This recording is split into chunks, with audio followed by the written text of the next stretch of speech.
Hello, hello, and welcome to the History News Live from October, unusually in November. And that is because the last week of October saw me being a ghost detector at Hampton Court Palace.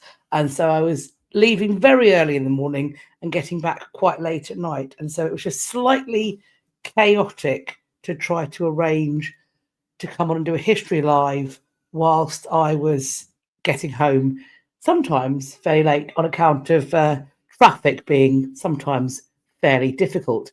So, as you may see, I am in front of a picture. This one's been sent in by Jin, and I'm wondering if you can guess what I am in front of. While we do that, welcome. If you're joining live, thank you so much for watching. If you are watching on the playback, thank you as well for giving up your time. Let's have a little hello and see who's in the house, so to speak. Hello, Lizzie. Thank you for joining.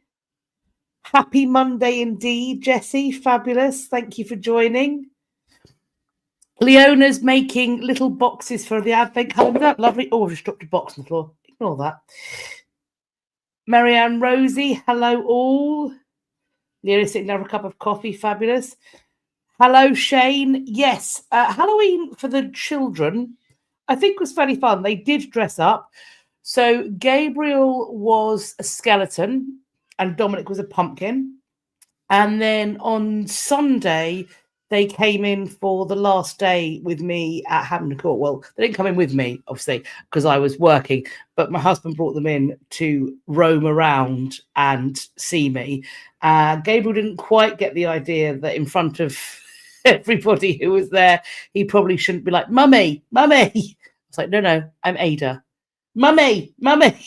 So I'm fairly sure a few visitors heard this small flaxen-haired child shouting mummy at the ghost detector. But hey-ho, I think he had a nice time. He does love coming to the palace and to the tower. Indeed, he is. I think I'm working quite well to turn him into a lovely little history nerd, because he loves a boat, an old boat.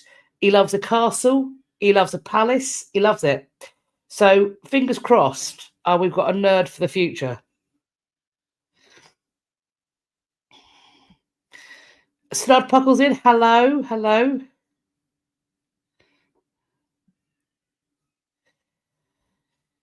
Hello, Catherine. Welcome from Canada. Good to see you. There's, it's the new. I'm going to be honest. The news has been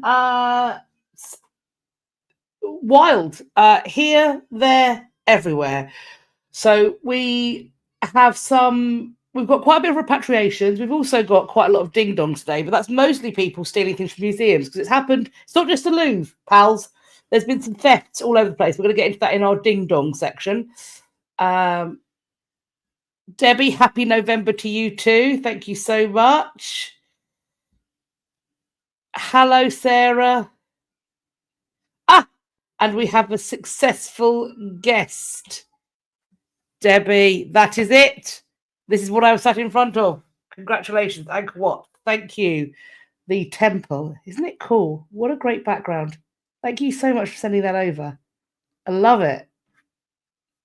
I have not been to see it, Jin, but I would like to go and see it. Got some other successful guesses coming in. Well done.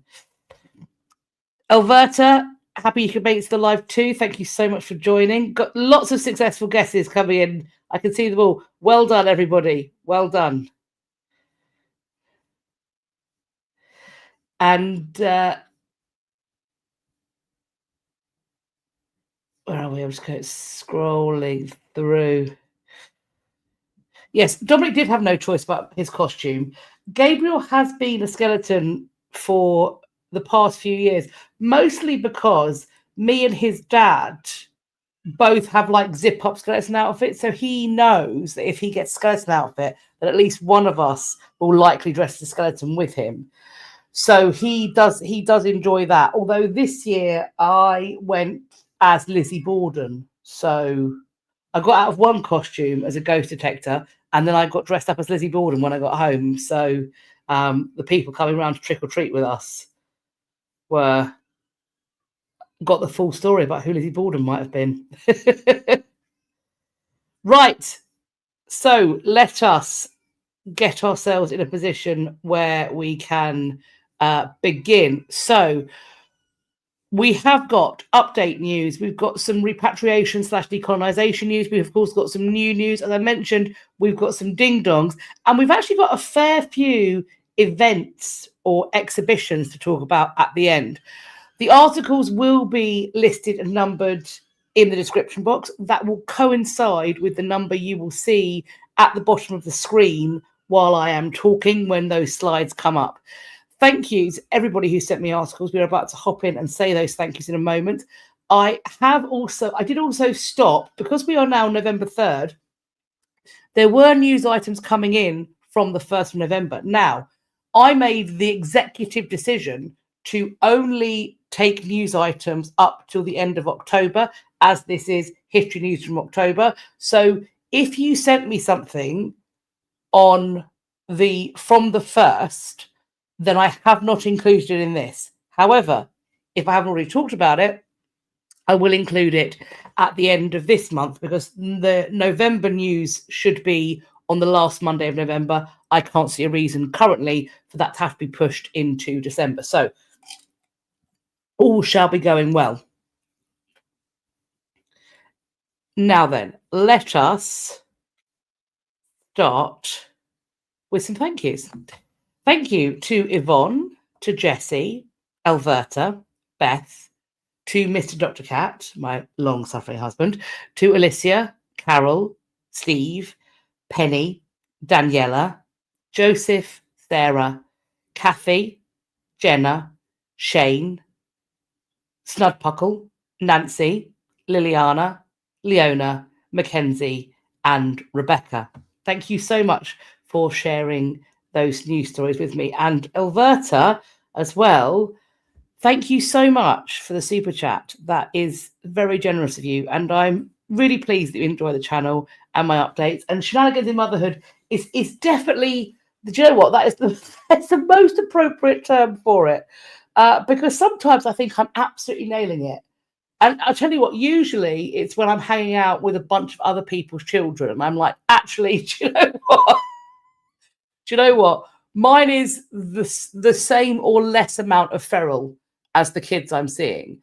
And frequently as well, when you work in an event-based setting where you are seeing people out with their children during the half term, I think to myself, do you know what? Actually, maybe the behavior is totally okay and normal, and I'm not going to be in trouble for the child I've raised in the future.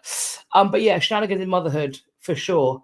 I do feel like I'm careening from one disaster to the next, and I am still having to say more often than I'd like to Gabriel, is this a good choice or is this an A&E choice? And to be fair to him, more often than not, he'll go, it's an A&E choice, mummy. And I'll say, shall we not do it then? And then he goes, let's try. So he knows. But we are where we are. And I also say to him, Gabriel, where doesn't mummy want to go today? A&E, mummy. So he knows mummy doesn't want to go to A&E, but he's still going to do something that feels very risky. So thank you, Elverta. Let's hop in to the first of our updates. And ding dong, different, not a ding dong actually, but huzzah, ring the bells, hallelujah. It seems like the Grand Egyptian Museum is open and they are displaying the tomb of Tutankhamun. Oh, Weezy wants to know, what's an A&E choice? So, Weezy, I'm not sure if you're American. So, the A&E would be the ER for you. So, A&E is accident and emergency. So, when I say, is this an A&E choice? In American English, that would be, is this an ER choice? So are you making a choice that's going to see us in the emergency room this evening? And he usually goes, yes, mummy, it is an A&E choice. That doesn't stop it. So so the museum is located near to the Great Pyramids at Giza, and we are told that there are some 100,000 artifacts on display in this new museum, but they are talking about the big draw being the intact tomb of the boy king Tutankhamun, which is displayed together for the first time since it was found by Howard Carter. So they've got the gold mask, the throne, the chariots, which is incredibly exciting. So if anybody has been to the Grand Egyptian Museum already, if you have plans to go, I don't know when I'm going to get the opportunity to travel over there. With childcare to pay for and 2 small humans, I can't see it being anytime soon, sadly, unless, of course, I win the lottery that I don't play. So that's also probably not going to happen either. Really, is it? I'm not going to be able to get a sort of weekend trip over to go and check it out, although I would really like to. But if you do get to see it, then please let me know what you think. And essentially, I'll have terrible FOMO. And I'll be just inveterately jealous, but also I can live vicariously through you. Shane says that it'd be cool if they found the tomb of Cleopatra. It absolutely would be. I feel like they've been hinting at that they think they might be on the track. But again, this is up there with those issues that I'm hearing other archaeologists, they're sort of raising flags about the speed with which they are drawing conclusions, some of the people who are doing the archaeology. So I'm tentative, not because I think there is necessarily anything that's causing me concern, but I'm seeing that other archaeologists seem to be concerned. And I can't work out, because it's nowhere near my area of expertise, I can't work out if their concerns are totally valid or if they're perhaps based in some like professional jealousy. I just don't know. So we'll see if they find it. Jim Morris says, could I do something on the sweating sickness? I mean, I'm very happy to put forward what I know about the sweating sickness, which is that we don't know what it is. I can potentially put together a video where I offer some suggestions as to what it potentially could be. I don't think that anybody has drawn a clear conclusion that brokers any conversational dissent. But yes, I'd be happy to have a chat about that.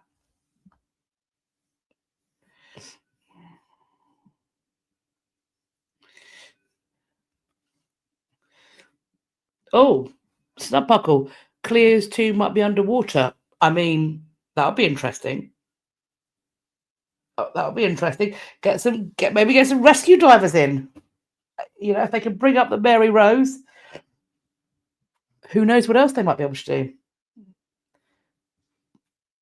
So this is an update. We talked about this piece being found, and I cannot tell you which news item, which history news episode it was in. So I did try and look for it, but I think I need to catalogue these in some ways better. I know it's an update because I remember this item, but I can't remember which news episode we talked about it in.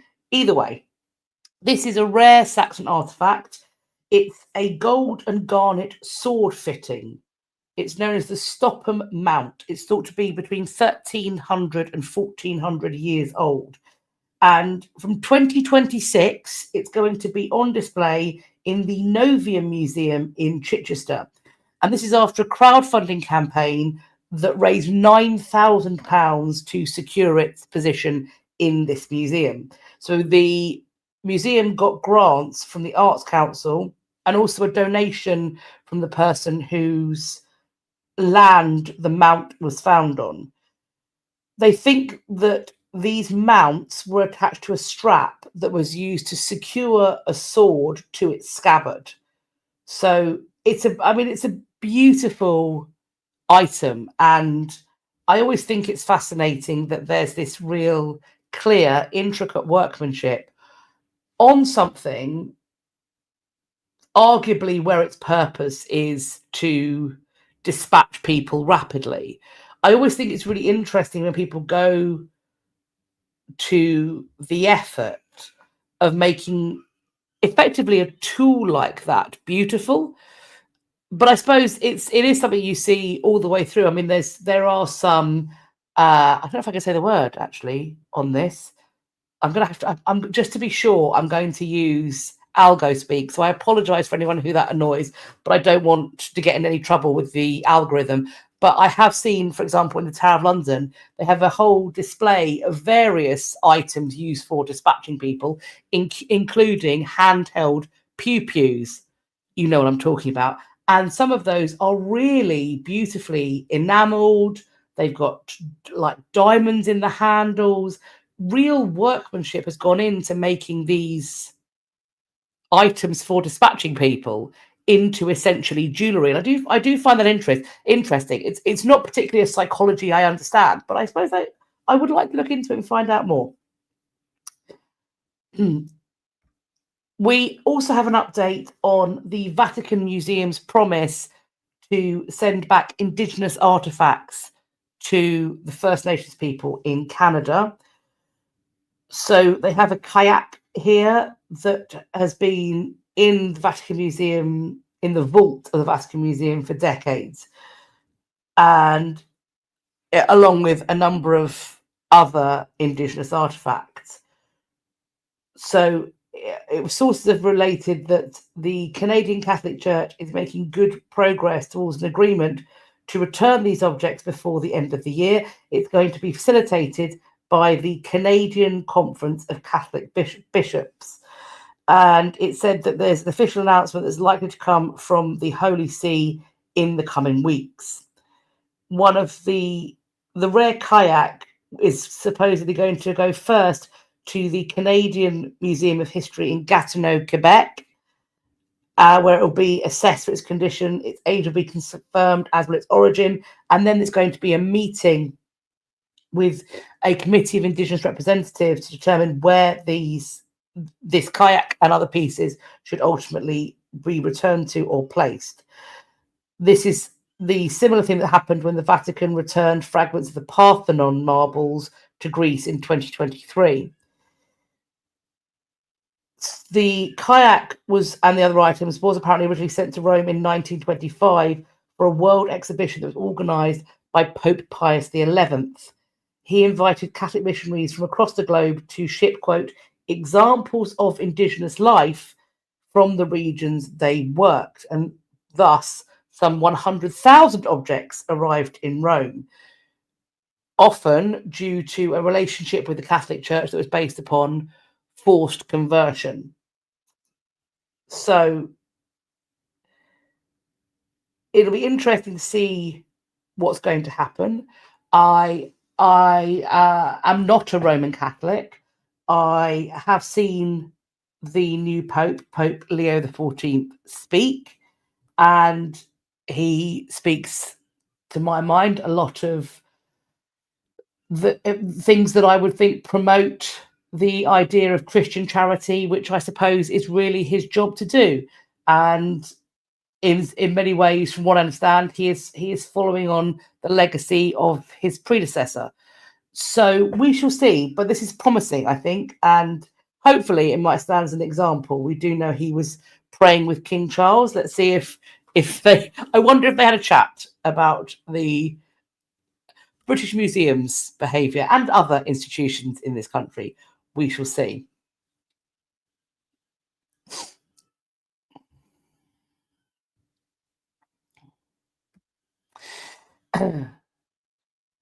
We talked about the repatriation of current ancestral remains, and we now have the report that they have been reburied in a repatriation ceremony. So these were remains that had been held by the South Australian Museum.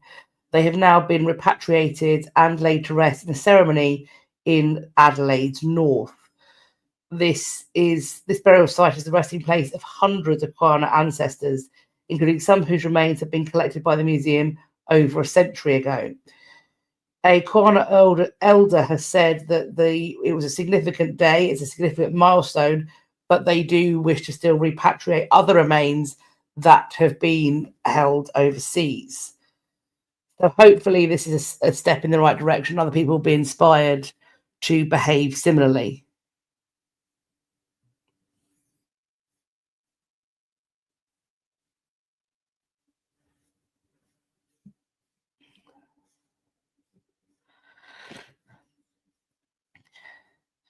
Yeah, conversations about YouTube. The thing is, here's the thing: is that when it comes to YouTube censorship, it's possible that the platform shouldn't be blamed for this, because I'm going to be so for real. There is such a lot of like a game of telephone among creators telling you what will and won't get you affected, how to talk around things. We're also seeing, there's confusing bleed from what happens over on the other platforms. I don't even know if I can say the other platform's name, because sometimes people say you shouldn't, but the other platforms beginning with T and I, they have different rules. It's very hard to keep track. Equally, I do also get on here fairly often with the Girls from History After Dark, and I swear like a sailor. And those videos, at worst, have been like, you are rated for ads only for adults. It hasn't been blocked. The channel hasn't been taken down. So I honestly don't know what the rules are. I have no idea. And it's because the wording used in the T's and C's in the YouTube back end, I think, are understandably and also potentially deliberately a little bit obscure, if I'm being unkind, but open to interpretation, if I'm being probably more accurate. There is room in that for it to be read and for it to be used to block something that is borderline. And so I don't know really what the rules are. I don't know really what the rules are. Marianne, YouTube, I don't think YouTube, and maybe it doesn't deal with clickbait. I also think it doesn't necessarily deal with channels that I think are quite obviously content farms that claim to be one person, like a mum and pop operation. It's very clear to me that they are content farms. So, but it's an enormous platform with an enormous number of creators on it. And I think that it must be nearly impossible to regulate. I mean, I have no idea how we'll go about it. And also, the rules are constantly changing.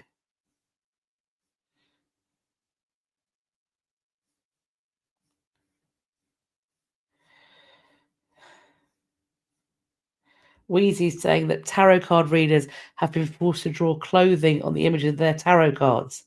See, this is news to me because I wasn't even aware that tarot card figures were nude. I'm assuming they're nude.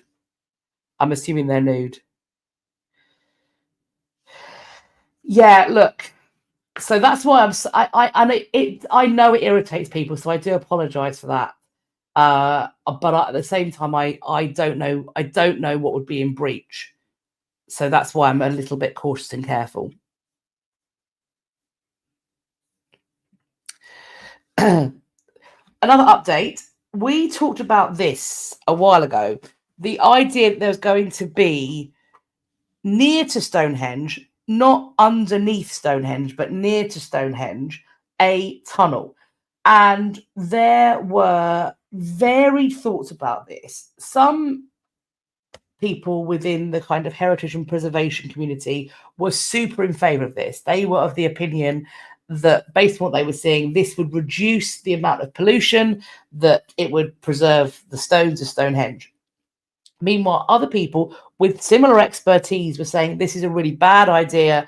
Doing this amount of building work and digging beneath the ground could destabilize it. It's a huge risk.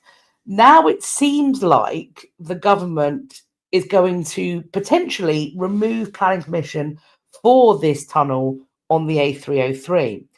following it, the cancellation of the project. If the proposal to revoke goes ahead, that's going to mean restarting the planning process with all the expense and chat that's going to take if it's ever going to go ahead. It originally got permission in 2023, but the current government said it wasn't going to move forward to it. They said because of financial constraints. But by the time this project was scrapped, the £179.2 million had already been spent on it. The previous government had given permission for a £2 billion project, which they said would ease traffic near the heritage site. This would have overhauled about 8 miles or 12.8 clicks of road, with the tunnel just being one part of the wider scheme. Now, the other issue is that with the revocation? Oh, I can't remember how that word is said. You know what I mean, though, of planning permission. Apparently, developers can potentially ask for compensation. So we could well see good money being thrown after bad. And I honestly, I don't know what the answer is here. So we'll see what happens. But I doubt we've heard the end of it.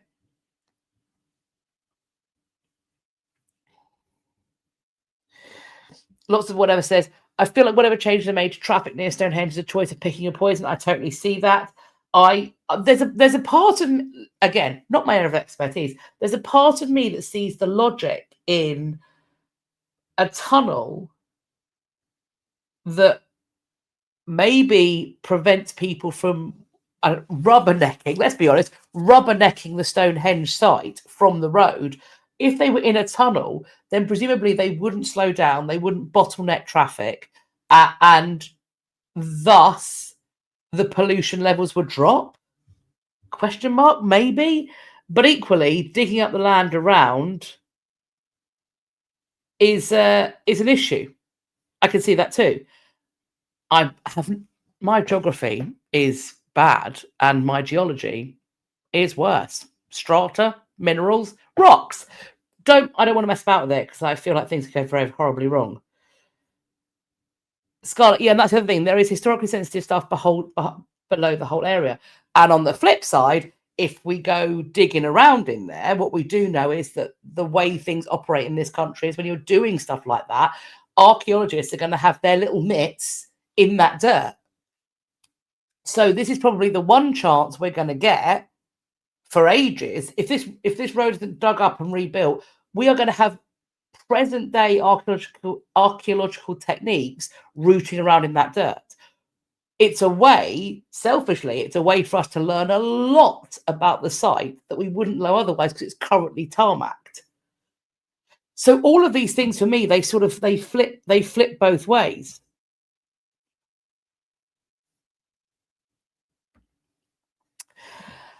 The Sycamore Gap tree stump is apparently at risk from the tributes that have been left by visitors. So the National Trust, which along with the Northumberland National Park Authority look after this site by Hadrian's Wall, has now added a protective cage of wire mesh netting to the fenced-off stump to protect it. It has shown signs that it could even regrow after it was maliciously cut down. The regrowth, though we are told, is, quote, extremely fragile. Every step on the soil or contact with the stump risks damaging the tree's chance of recovery. This was, of course, a much-loved landmark that inspired lots of people. People have now been asked to enjoy the site from the designated path and share their memories through photographs and stories rather than through physical tributes. Tony Gates, the CEO of the Northumberland National Park Authority, said, quote, the regeneration of the stump offers hope to many people. It's been uplifting to see the tree defiantly growing despite the trauma it endured. This is a moment for patience and care, allowing nature to do what it does best. So if you are going to go to the Sycamore Gap tree stump, leave only footprints, take only memories.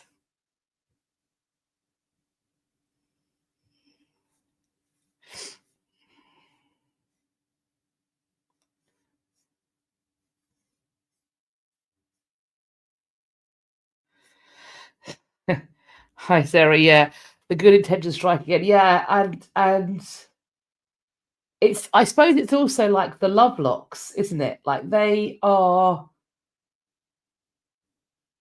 people want to leave their marks on things, and I wonder actually if that's in some way more so because of photographs aren't as special as they used to be. Could that be why? I mean, it's very pop psychology, so I apologize. But I wonder if this desire to sort of leave a tribute, leave flowers, leave a card, rather than, we have this incredible resource where we can just take incredibly high quality photographic images and video. Does that now no longer feel special enough? That as well as taking away that souvenir of that moment captured in time, that's now not enough because everyone has it, and people could potentially take it from the internet and they haven't even been there themselves. Is there something about putting a piece of you there that makes it more real? I wonder.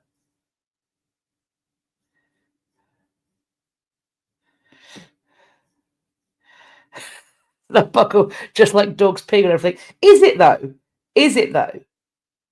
Is it, were once upon a time when you had a box Browning camera or even a little disposable that had like 32 photographs in it, so you had to use it sparingly? Was there a sense when that photograph was developed and it had worked and hadn't been overexposed and all of the rest of it, like that waiting process? Was there a moment where it felt like ownership that now doesn't feel like ownership because we all have 1,500 or 15,000 images on our phone?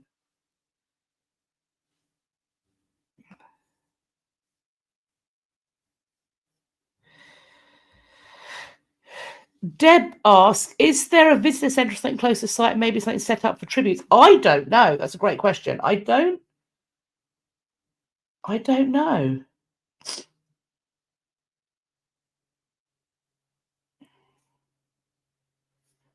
Interesting.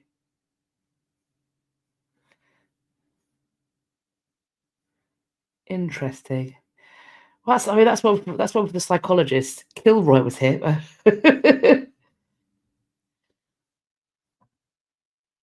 That's, yes.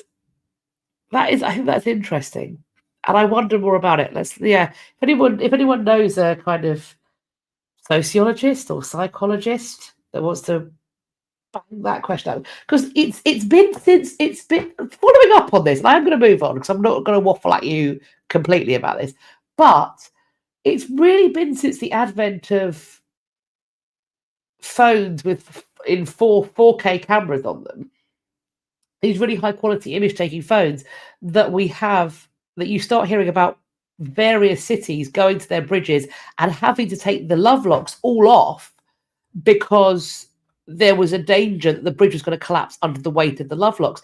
And some of these love locks have been returned to the people who put them there 50 odd years ago. So they had been fine for 50 years, but now there was such a number of them. There's suddenly such a number of them that it's no longer safe for them to be there.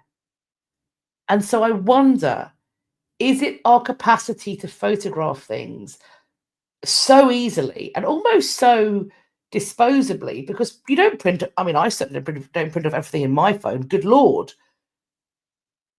But do these images now feel like not quite enough?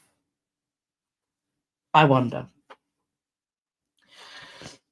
So, from updates, we now move on to some repatriation news.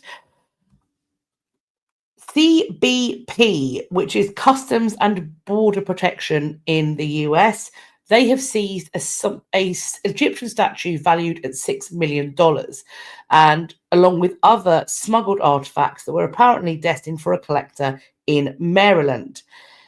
This is a forfeiture of 14 ancient Egyptian artifacts illegally smuggled into the country. The U.S. Attorney for the District of Maryland, Kelly O. Hayes, announced the judgment alongside the acting special agent in charge, Evan Campanella, of Homeland Security Investigations, and also Stephen Maloney of US Customs and Border Protection, the CBP. The artifacts, including amulets, stone figurines, a vase, and a, quote, Old Kingdom limestone funerary statue, were seized at various international airports in the US. The funerary statue alone is said to be worth $6 million. Between August 2020 and April 2021, the CBP identified the artifacts while inspecting parcels from overseas shippers at airports in Anchorage, Alaska, Cincinnati, Ohio, and New York.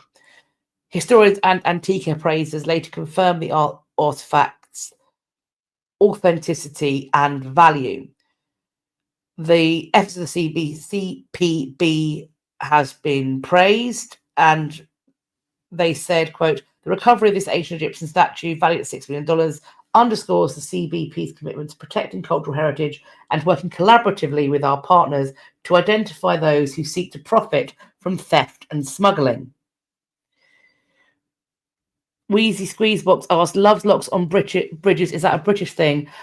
We do it here, but to my knowledge, it's something that is European. I think it happens Paris, Amsterdam, Italy, I think.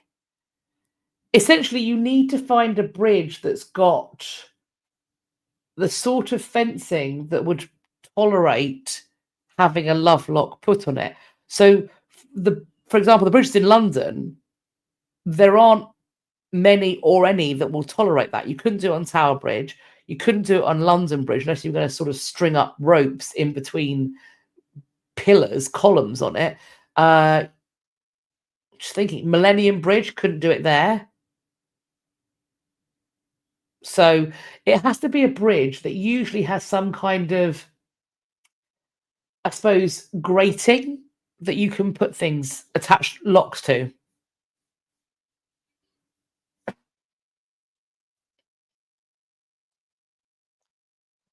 Now, this is interesting. I'm putting this in repatriation because it turns out that it's not just a kind of analogy to talk about sort of culture vultures or, colonial vultures. It turns out that vultures are also doing this vulturing of things that need to be repatriated. So the bearded vulture, in their nest, they have found hordes of cultural artifacts. Some of them date to be about 650 years old. Generations of birds occupy the same sort of nests for hundreds of years. And they have all of this stuff in there. Researchers in Spain a decade ago looked at 12 of these nests in detail, and their findings were recently published in a journal called Ecology. Quote, between 2008 and 2014, we carried out intense research focusing on more than 50 well-preserved historical bearded vulture nests in parts of southern Spain, where the species became extinct around 70 to 130 years ago. 12 nests were examined, the remains were identified and analysed layer by layer. Then this followed established archaeological stratigraphic methods. So they rifled through eggshells, remains of prey, nesting material, and they then also found 226 items that had been made or altered by humans. This hoard included items like a slingshot made from esparto grass, I don't know what that is, shoes, a crossbow bolt, a decorated piece of sheep leather, and a wooden lance. Several of these items were well over 600 years old, according to carbon-14 dating. One shoe they found dated back around 675 years. The decorated leather dated to around 650 years. One piece of basket was much more recent, dating to about 150 years. These nests are described as a powerful tool for investigating and understanding the ecology, biodiversity trends, and environmental changes that the vultures were subject to. They could also potentially inform habitat restoration and species reintroduction efforts. I do love, though, that term culture vulture, that notion of a vulture-like behavior. Turns out that it's not just a kind of link that we're drawing. They're actually doing the exact same thing. They're doing the exact same thing. Elverta, do the birds inherit from their parents? Well, it sounds like if they are using, I don't know if it's necessarily familial, but these nests do appear to be in use for hundreds of years. So maybe you go back to the nest you were hatched in. But how fascinating is that?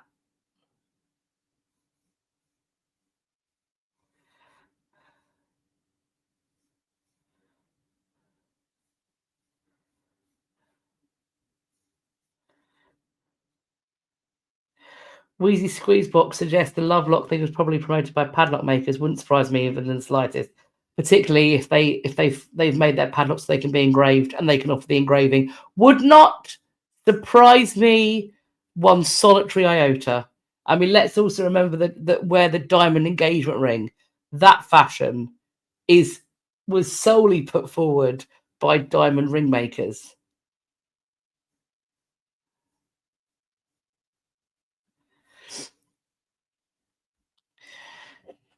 A couple in New Orleans have found an ancient Roman grave marker in their yard. This is a 1,900-year-old headstone dedicated to a Roman sailor, and they are trying to repatriate it to Italy. When they found this, they obviously went off on a quest to find out how this thing ended up in their garden. The discovery was the work of Tulane University anthropologist Danielle Santoro and her husband, Aaron Lorenz. After finding the headstone, I mean, what a great garden to have been found in. I mean, that could not have been a better garden, to be honest. After finding the headstone in March, they noted that an inscription upon it appeared to be in Latin. So contacted the University of New Orleans archaeologists. I mean, she's got connections, so there we go. The headstone was dedicated to an around 2nd century Roman sailor, a military member who was named Sextus Congenius Verus. And the stone fit the description of one that was reported missing from a city museum, Civitavecchia, Italy, near where it had originally been found.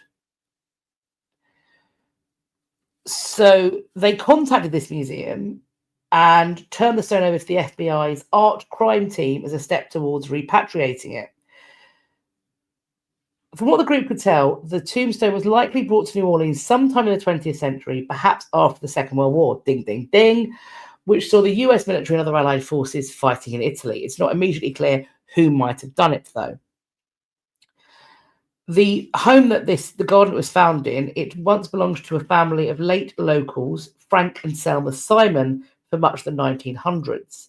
They did not strike the team as the likely culprits, having had whisked the tombstone away from Italy. Frank managed a wholesale shoe company, reportedly died in 1945. His daughters, 4 of whom worked as salespeople and one as a seamstress, then retained the home until 1991. They thought it might be a next-door neighbour of the Simons. He was a member of the US Navy during the Second World War, but they then decided he was unlikely to have done it as well, because from the National World War II records, he only ever served in the conflict's Pacific theatre of operations. They found out that in a 1954 inventory, it mentioned that the tombstone was compiled from earlier documents rather than first-hand knowledge. So it made it more likely that the item was lost in the chaos of war. It's impossible to rule out the stone had passed into the hands of an antique dealer who sold it to a tourist after the war. And, quote, perhaps a family member or someone cleaning out the house after a sale saw it as a convenient paving stone from a muddy yard. Right now, it's impossible to say, though we will continue to look for possibilities. The saga of this tombstone, quote, reflects a wonderful intersection of a homeowner's curiosity, ultimately bringing to light something unexpected and historically significant.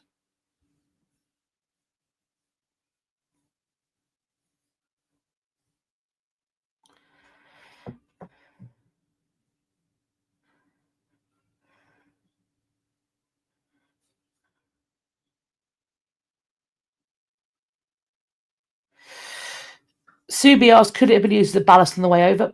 Possibly, but I don't actually think it's all that big for it to be heavy enough. To be like looking at the kind of the measuring rule they've got there, I don't think it's all that big. Of course, it could be very thick and deep, so it could weigh quite a lot, but I don't think it's necessarily like headstone weight we might see today in a regular gravestone sort of standing up, if you know what I mean.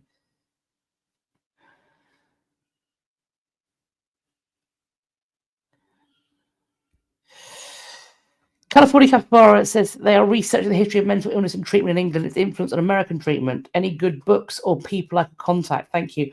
I would think that for the history of mental illness in England and its treatments, you probably want to reach out to somebody at Bethlehem and Maudsley, the Maudsley Hospital, which is the old part of that is the Bedlam Hospital, as it was known, now the Bethlehem Hospital, etc.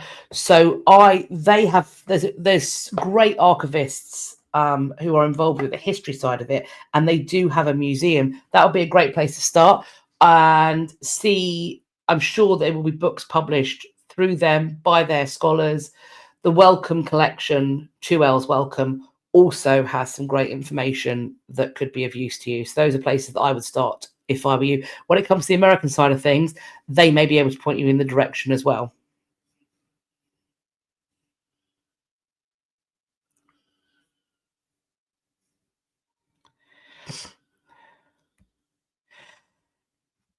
Indigenous groups are calling for the repatriation of shrunken heads. Cultural leaders of an indigenous Ecuadorian community have called for the repatriation of a museum's collection of shrunken heads. These are known as thanthas, and they are at the Pitt Rivers Museum in Oxford. In 2020, they were removed from public display as part of what the museum called a decolonisation process. Members of the community went to Oxford and repeated calls for a greater understanding of the artefacts and for them to be repatriated to Ecuador. They told the BBC that they are cultural heritage from Ecuador and they should be going back to Ecuador. But at the same time, we'll be having conversations so that people here in the United Kingdom can also learn about them. So Jefferson Puligari, who was speaking through a translator, said he joined the delegation to Oxford to, quote, visit his ancestors and to be very happy to see how they've been taken care of after all this time. He said it was, quote, very important to preserve history, to preserve these types of remains, and eventually to be able to have that dream of having them return back home. The heads were formed from human, sloth, or monkey heads, and they were sought after items by collectors in the 19th and 20th centuries. They were not, quote, war trophies, but were made to capture the power of one of the multiple souls that the Shuar and Akutar people believed their men had. Indigenous people have long argued against the public display of their ancestors' remains. The director of the Pitt Rivers said that these had previously been part of a very popular display because they appealed to the imagination. She said, quote, people were saying, look how savage, how primitive, how gruesome, how disgusting. So the community from which these items come said, understandably, quote, that's not what we want. We don't want to be portrayed that way. If you're going to put our culture on display, please involve us. The least that can be done, I feel. So we'll see where that goes. And as and when, hopefully, there are updates, I will, of course, pass those on and let you know.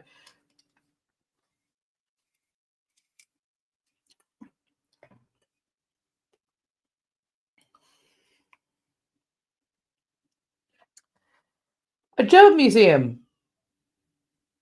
Here we go. A German woman who stole an ancient relic over 50 years ago, has returned it to Greece, saying, quote, "It's never too late to do the right thing." She stole the top of an ancient column in Olympia 50 years ago. She's returned it to Greece. The capital of the column, made of limestone and measuring 9 inches high, was taken from the Leonidian, a 4th century BC guest house. It is the third artifact to be returned by the University of Munster in recent years. This handover took place at the start of October. In 2019, the University of Munster returned a twin-handled wine cup belonging to a champion from the first modern Olympic Games in Athens in 1896. Then in 2024, it returned a Roman-era marble male head that came from a cemetery in Thessaloniki. This is a particularly moving moment, we're told. The act proves that culture and history know no borders, but require cooperation, responsibility, and mutual respect. It's, quote, "never too late to do the right thing, the moral and the just." Leona asks, how does she get away with it for so long? It's an excellent question. It doesn't look small. It is 9 inches high and 13 inches wide. So this is a big old bit of rock. Do you put that in your suitcase? Where do you put it? Is it on your mantle? Who knows? Who knows? I don't know. This maybe 50 years ago, you don't have quite the same customs regulate. You certainly didn't have quite the same customs regulations. So maybe that's how she gets it back. But goodness knows what she'd been doing with it all that time. Obviously, she knew it was stolen because she knew to give it back. She's the one that nicked it.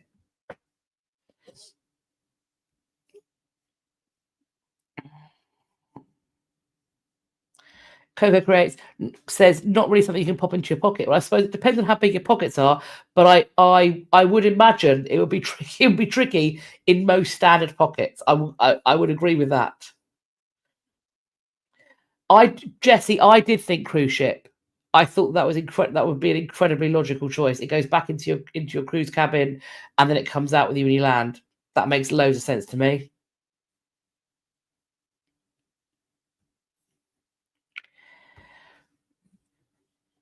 So I recommend reading this article because it's very in depth. But there seems to be a situation going on with the Benin Bronzes and their repatriation. We learn in a corner of the new Museum of West African Art, visitors can marvel at a sample display of the cultural treasures that adorn the royal palace that once stood in its place. A proud cockerel, a plaque with 3 mighty warriors, a bust of a king with a glorious beaded collar. The artifacts, collectively known as the Benin Bronzes, were looted by British colonial forces, who went on to burn down the palace in a punitive expedition in 1897. In the decades that followed, the Benin Bronzes, were scattered across collections in Europe and America. Their return and the public display of inside the new state-of-the-art museum in the city of Benin in Nigeria's Edo State was co-funded by European governments and Western enterprise. It was to be a crowning moment of almost century-long effort to reclaim Africa's stolen art. Yet, when it opens its doors in a few days on the 11th of November, the nearest artwork to the Benin Bronzes will be replicas made of clay, part of a pyramid-shaped installation by a contemporary artist in an exhibition titled Nigeria Imaginary Homecoming. About 150 original bronzes have been returned to Nigeria over the last 5 years. Some on the initiative of private collections, some as acts of state by Germany and the Netherlands. But for now, none are on public display.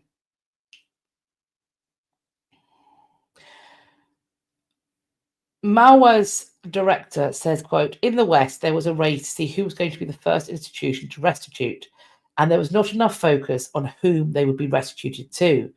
I think that there was a well-intentioned effort that was focused very much around being seen to be a pioneer in this area, but a lot of people in the West failed to understand the complexities within those countries. Nigerian demands of the Benin Bronzes return, first voiced in the 1930s, were widely shunned until around 2007. On the Nigerian side, the group included not just representatives of the federal Nigerian government, but also of Edo State, where the Kingdom of Benin was once located, and Uwari II, a descendant of the royal family that once owned the bronzes, known as the Oba of Benin.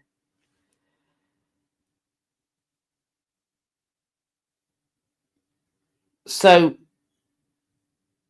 there, in November 9th, 2019, the Ghanaian British architect David Adeji was invited to come up with plans for a new museum. In the spring of 2021, there was a sudden step change. In March, an interview with the German newspaper Süddeutsche Zeitung, the director of Berlin's newly opened Humboldt Forum let slip that the museum was considering leaving symbolic entry spaces where it had intended to display the Benin bronzes from its collection, with the originals returning to Nigeria. This comment surprised German government officials who were in West Africa to discuss repatriations with their Nigerian counterparts. Then there was a flurry of activity. Days later, Aberdeen University in Scotland announced it would return a pillaged bronze. Then the Horniman did similarly, Cambridge University, New York's Met, and the Rhode Island School of Art. And we did all of this chatting. We chatted about all of this in the history news. So we have talked about all of these repatriations when they were going on. December 2022, German state delegation travelled to Nigeria with 21 bronzes packed in crates in the belly of a government plane. The foreign minister of the German Green Party said, quote, "It could and should have been a lot less hectic."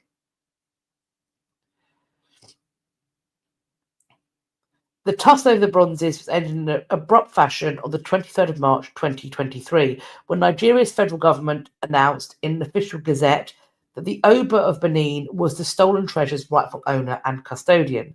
They must be stored within his residence in Benin City unless the royal family decided otherwise. This, then, we're told, caused, quote, howls of outrage among those in Europe who had been sceptical of the restitution in the first place. Centre-right German daily Frankfurter Allgemeine Zeitung called it a fiasco, suggesting the bronzes would be locked away in the Oba's private residence with no access to the public.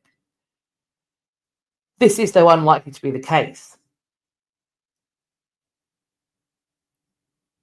Now, the former secretary to the German Federal Ministry for Culture and Media said, quote, "Dealing with the art objects of traditional rulers is difficult for any republic.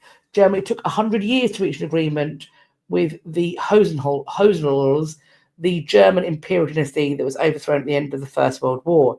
Nigeria took 4 to reach an agreement with the Oba of Benin, so no reason to be snooty." The co-founder of the non-profit Committee for Relevant Art said, quote, "The Europeans can't tell us what we should or shouldn't do with the objects of our heritage. Can't we hold conversations about programming of new culture spaces?" The museum, meanwhile, has had to readjust. Quote, we had hoped we'd be able to provide support to the restitution effort by demonstrating that we had institutions in West Africa that have what the West would regard as world-class display and storage facilities. But we never set up to be the exclusive Benin Bronzes museum. Our space will hold an exhibition about the archaeological dig carried out at the Mawa site, with the equivalent of £3 million in support from London's British Museum, which still holds the largest single collection of looted Benin bronzes in the world. There's going to be a display that showcases objects from across Nigeria and West Africa, spanning 3 millennia, that hint at the story of the Kingdom of Benin and its dissolution. Some of them may well be made of bronze, but there'll be nothing that was involved in the restitution process.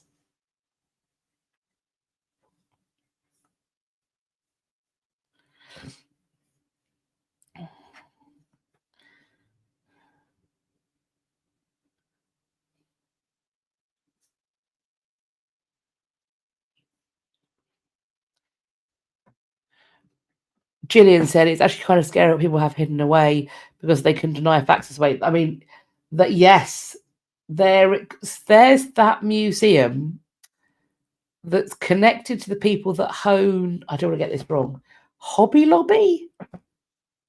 Are they the ones that have got the Bible Museum? And they may have started buying dinosaur remains and no one knows why? But equally, yes, we have the general public has no idea what is in private collections, some things we don't know what private collections they are in. Some things get loaned out and they then return back to the ether and we don't see them again. The thing is that in the UK, it's not just our monarchs that are doing this, that they're kind of the crown jewels, the private jewels of the royal family. Let's also remember that checkers are doing it too. I don't really know why it's fair, for example, and maybe I'm biased because of the significance of the ring. I don't really know why a ring that belonged to Elizabeth I, the locket ring that's purported to show two cameos, one of Elizabeth and allegedly one of her mother, Anne Boleyn. I don't know why that is at the private residence for the Prime Minister of this country, Chequers, and they get to choose if or when it's loaned out for public view. I think that's a really significant piece in our nation's history, and I think it should be on permanent display, freely accessible to the public at all times.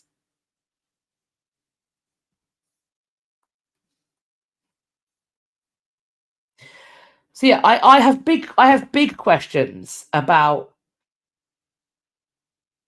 private collections. I have big questions about, but even things that are behind, I suppose, paywalls in various ways, things that you need letters of introduction to have access to see, or that you need to know the right people to get in to see it. I don't feel comfy with that stuff. And especially and particularly if any taxpayer money goes towards conserving and preserving it. If that's happening, then I have questions about whether it should be freely accessible.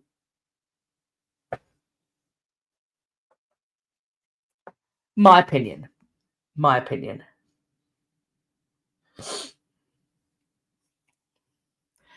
Another repatriation news. Now, this is a stolen Renaissance treasure, an illuminated manuscript page from a Franciscan friary. Some 40 years ago, thieves stole a cache of pages from a 15th century choir book that was housed in a Franciscan friary in Rome. A page with manuscript appeared on a website of a London auction house in February. Police blocked the sale and returned the work. This is a miniature depicting the Virgin and Child. And it has been repatriated back to the friary. This is happening at the same time, of course, as we've got this Louvre jewellery heist in Paris, on which more in a moment. The theft of manuscript pages is one of the reasons why if you go into the British Library and you want to go into the reading rooms, you have to do a variety of things. For a start, you can't take your regular bag in. Everything has to go into a clear plastic bag. You can't take any ink or pens in. No, nothing to eat or drink, nothing that could damage the books. And when you leave, you may be asked to open your laptop and your notebook to show that you haven't got anything with you. And that is because a few years back, more like decades probably, a gentleman was going into rare books and music, or maybe manuscripts, either way, and he was extracting illuminated pages, maps, I think is what I was told, and slotting them into his notebook or his laptop and then leaving with them and framing them and selling them for a fortune. And in doing so, did hundreds, millions of pounds worth of damage to priceless artifacts, many of which will not be whole again. So that's one of the reasons why things change. It is really quite simple and easy, if you are so minded, to deconstruct an illuminated manuscript. Very easy. And fortunately, it's when they try and sell it that it gets back to us. A London auction site posts a photo image on its website for an upcoming auction. It matched with a photo on the Carabinieri's database of stolen art. The recovery of the page, we're told, was a small consolation for the church, which in 1994 was the site of one of Italy's most brazen art thefts. That February, thieves used scaffolding to get inside and steal a richly decorated 15th century wooden statue of the infant Jesus, known as the Bambinello, which is one of Rome's most revered arts pieces. According to legend, it was sculpted by angels out of olive wood from the Jerusalem's Garden of Gethsemane. It was something that survived a shipwreck miraculously and then was brought to Rome from the Holy Land, along with Caravaggio's Nativity, stolen from a Sicilian oratory in 1969, and a Cézanne work stolen from the Rome Museum in 1992. This sculpture remains on the list of the most wanted missing artworks in Italy. The Bambinello is another story, and we're still looking, Colonel Bareffa said. We're patient. Sooner or later, things emerge.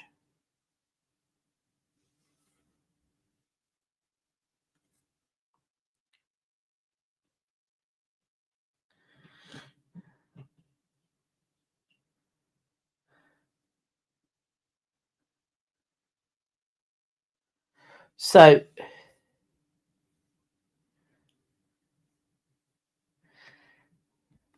right, priory is also used for those big country manor houses in England. Yes, priory is also used for that, likely because that's because they were religious priories that then got reformationed, and they kept their abbey, Downton Abbey, which isn't a real place, but it's famous. So they kept their abbey or their priory status. This friary, but Santa Maria in Ariocelli, which is apparently a medieval church that looms on a steep flight of stairs on Rome's Capitoline Hill. Also, sometimes people who want to make their country piles seem older will give it the name abbey or priory or whatever to make it seem like it's been there since before the Reformation. Because sometimes new money wants to feel like old money. Apparently, God knows, I'm no money, so who knows? I couldn't tell you. Right, that's our repatriation news. Brian points out that Highclere Castle was once an abbey. Unsurprising. The church did own a lot of land in England. That's for sure. So on to our new news. An Englishman has unveiled an Ichthyosaurus fossil that his ancestors have kept buried in their yard. We have been talking about crazy Christians hiding historical information. It looks like it's not just on the other side of the pond, it's also on this side of the pond. The Temperley family, I don't know if it's any relation to Alice Temperley, have not traced it, so we won't blame her. These ones operate as builders merchants in Somerset, and they discovered an Ichthyosaurus fossil during their excavation of a quarry in 1850. And they didn't call Mary Anning. No. They were deeply religious, and so they decided to hide the discovery instead of showing it because they feared it might contradict the understanding of creation. The children of the family unearthed the fossil throughout the years to view it before returning it to its underground resting place. Then there were floods in 2013 to 2014, and this made people realise that they had to essentially ensure that their prehistoric discovery was properly conserved. An examination in 2014 said that the fossil maintained excellent preservation, which allowed scientists to study a 90-million-year-old world. The story of the Templars and their hidden fossil demonstrates the continuous battle between religious beliefs and scientific knowledge, while showing how curiosity and wonder can survive throughout time.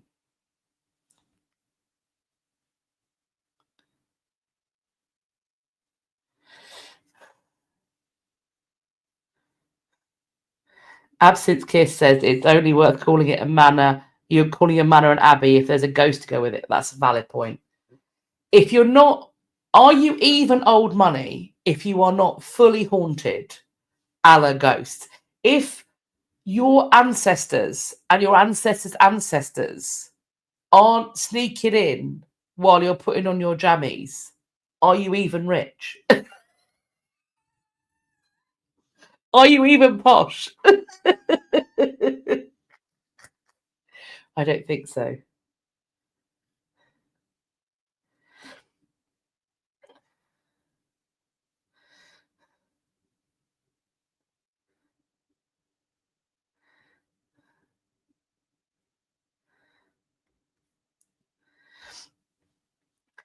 Bad news bears, potentially.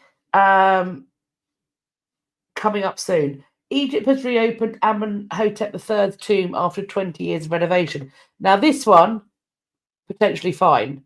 But I said bad news bears because of what's coming up next. So hold fire on this excitement based upon what's happening in the next story. This has been open to visitors after more than 2 decades of renovation. It's in the southern city of Luxor, and this has been opened as part of the Grand Egyptian Museum. It's been under a Japanese-led 3-phase restoration project for 2 decades. And there's a lot of people in there. They're very close to everything spectacular. The tomb starts with a 36-metre long, 14-metre deep, downward sloping passage beneath the Valley of the Kings. It includes a main burial chamber for the king and 2 other chambers for his wives. This tomb is not fully decorated. Its paintings show Amenhotep III with a group of Egyptian gods. The burial chamber contains inscriptions of scenes from the Book of the Dead. The mummy of Amenhotep III was moved by ancient priests to the tomb of his grandfather, Amenhotep III, also in the Valley of the Kings. The severely damaged mummy is showcased at the museum, along with 16 other mummies of 17 kings and queens of ancient Egypt. This tomb's reopening was less than a month before the official inauguration of the Grand Egyptian Museum. The reopenings are part of Egypt's efforts to attract more foreign visitors, to revive the tourism sector, a major source of foreign currency.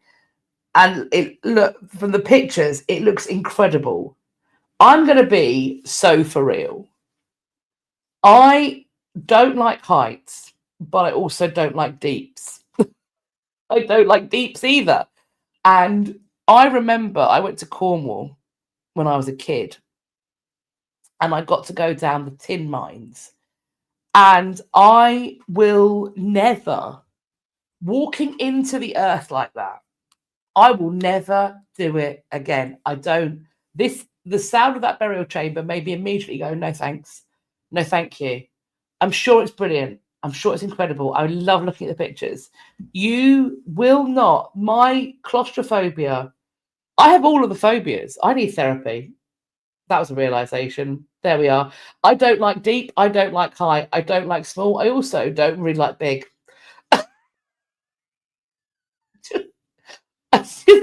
I just want a little blanket and a cry.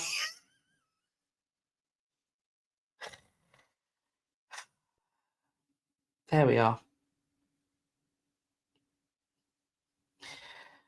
Grams asks, old money requires old ghosts. I wouldn't know. Maybe. Who knows? I hear about this old money aesthetic all the time. Everyone's banging on about the old money aesthetic, and it seems to require coats that smell like wet dog and maybe old ghosts. I feel like that's about right. Just mildew, moths, barber jackets, and a cacophony, the family tree of ghosts, where everyone's a cousin. Scholar, how do you leave the house? I leave the house because I know there's history things to go and do. That's literally. I only leave the house for history or theatre things, and to like pick up my kids because you can't. They frown on you abandoning them places like school. They won't bring them back to me. I've got to go. They're not weirdly, kids aren't boomerangs. They're not like homing pigeons. You have to go and collect them. Very stressful. Valentine, not too deep, not too small, not too big, not too small, not too deep, not too tall. Could be a Goldilocks sequel. Yes, it could be, but I feel like it might be on OnlyFans. Wow, that was a very History After Dark comment. Do you know what? I think I may be too tired for this because I've got History After Dark on this. Whoop whoop.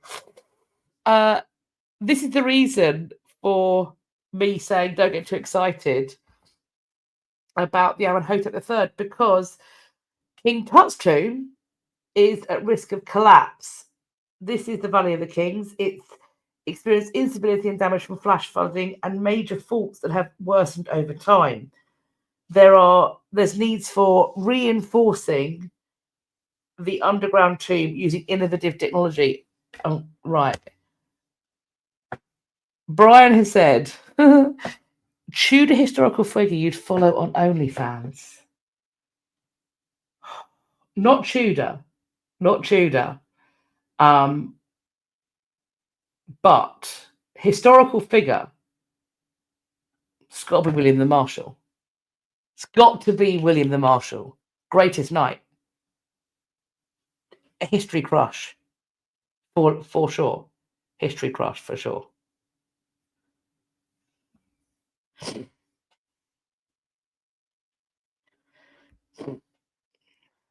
Right.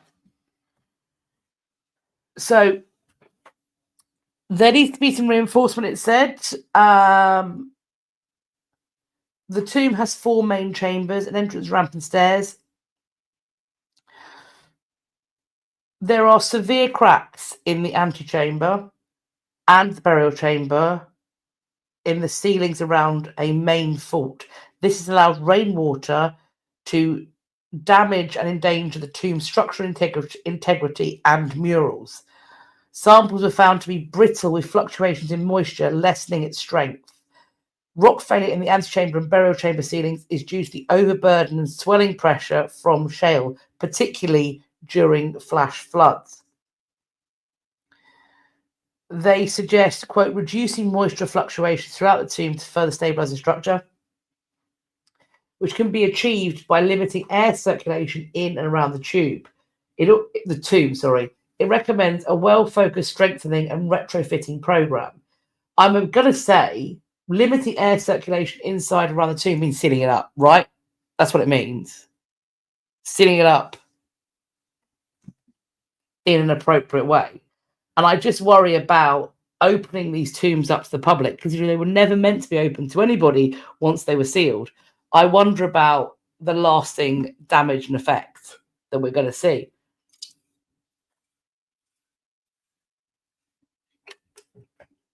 But we will keep our eye on things to see what's happening.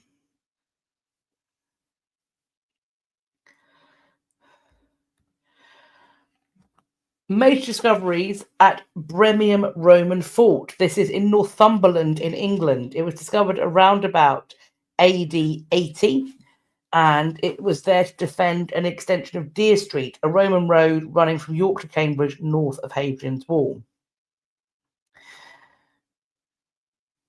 It was home to several distinguished Roman auxiliary units. In recent excavations, which have been supported by the National Lottery Heritage Fund, they have uncovered a record number of artifacts and structural features within the fort interior, which has given not so new insight into life on the Roman frontier.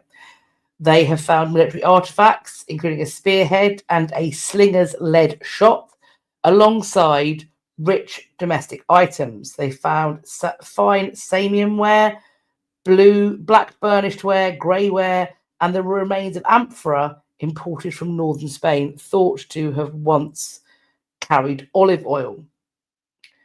There are decorative and private objects unearthed: a votive oil lamp, a lead seal for official document, intact dolphin-style brooches, and 2 engraved gemstones. The Chris Jones, Historic Environment Officer at Northumberland National Park Authority, said, quote, the archaeology of High Rochester continues to reveal its secrets, and it's inspiring to see so many people of all ages engaged in the uncovering of their shared heritage. These discoveries help us understand how people in the past lived from the remains they left behind, which has made such a lasting impact on the landscape. Community-led projects like this help us to better understand one of the most important sites in the national park, improving the advice we give to the farmers and land managers who look after our shared history. How fascinating. So I look forward to seeing if they reveal any other things they have found.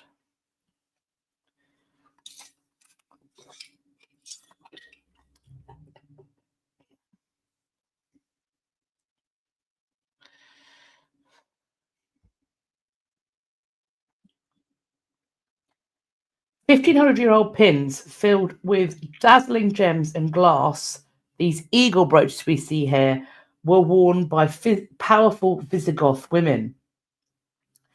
These are two eagle-shaped pins found in central Spain, dating to the early 6th century. They were a popular symbol among the Visigoths. The predatory bird was thought to represent power. Eagle pins often found in Visigoth women's graves. These are currently in the National Archaeological Museum of Madrid. And they're made of gold-plated bronze. They're about 4.6 inches tall. They are inlaid in the cloison technique. Don't know really what that means. It's a dueling technique. So red and blue green glass as well as white stones. The eagle eyes are blue gemstones. And then on the reverse, there's a spring mechanism and a clasp that remains.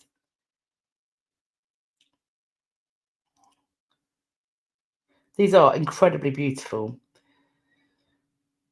A recurring theme in Visigoth art was the eagle, a symbol of the supreme being and embodied power. These eagle pins are often found in pairs in women's graves.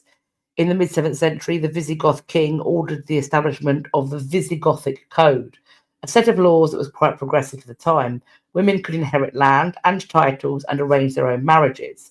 However, only a handful of names of powerful Visigoth women, largely consorts of Visigoth kings, are known from historical records. These eagle brooches do suggest that the owner was an influential woman. The lack of rigorous excavations at the Aloe Vera cemetery a century ago means that they don't actually know if they were in fact the property of a Visigoth queen.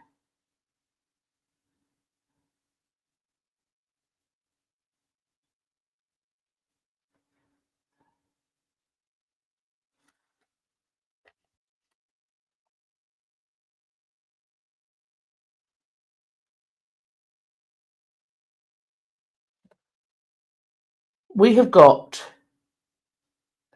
from the iconic Elaine Donan Castle in Scotland, they have found this object. It's a 13th century tool known as a gravois, used to precisely part hair and create elaborate hairstyles. So it's basically it's the end of a tail comb, but it's beautiful. So this is made from red deer antler and it's shaped into a human figure who's wearing a hood and holding a book. It is only the third such object of its kind ever found in the UK and the first on Scottish soil. It was just one item in a rich assemblage of finds uncovered during recent work. They also found brooches and dress pins, gaming pieces and musical instruments, and a wide array of paraphernalia associated with feasting and drinking. So we've got here some gaming pieces as well in the picture, but this piece, the female figure holding up this text and parting their hair, for parting hair is just beautiful.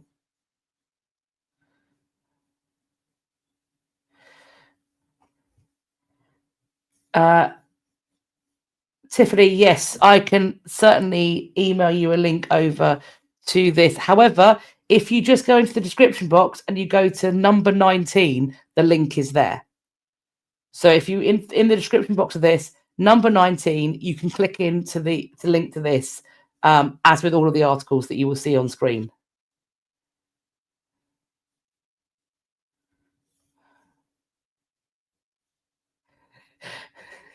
No worries. It's no worries. I mentioned it at the start. I should mention it again. No, and absolutely no need to apologise. No need to apologise at all. A fisherman went digging for worms, which sounds, again, that upsets me. It's another thing that upsets me. Instead, he found 13 pounds of ancient treasure. That's better than worms. I'm going to be honest with you. Like, I know you can't catch fish with it, but I'd rather find this than worms. He did find as many as 20,000 silver coins and pieces of jewellery dating back to the early Middle Ages. 13 pounds of buried silver. Arr, me hearties. This was tucked inside a copper pot. They've worded this in such a foul way. A Swedish fisherman searching for gooey, juicy worms, boke, has found something more solid and much less interesting to fish. A copper cauldron brimming with coins and jewellery. Probably the largest silver treasures from the early Middle Ages to be found in Sweden. They don't know exactly how many coins are there, but it's thought to be upwards of 20,000.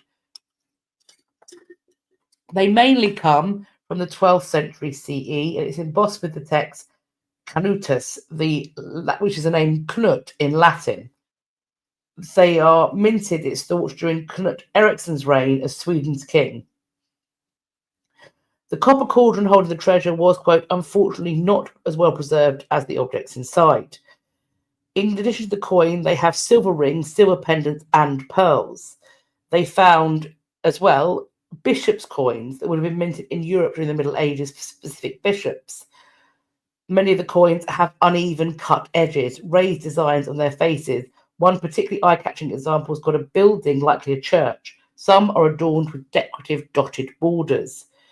Under Swedish law, anyone that discovers ancient silver or gold or bronze or any other copper alloy must report it to the state. The state can then offer a payment to redeem the treasure. The board said that once investigations wrap, it's going to pass along information to the National Heritage Board, and they can then decide if it plans to compensate the fishermen who found the hoard in order to redeem the silver. Their best guess, this article says, he walks away with far more than worms.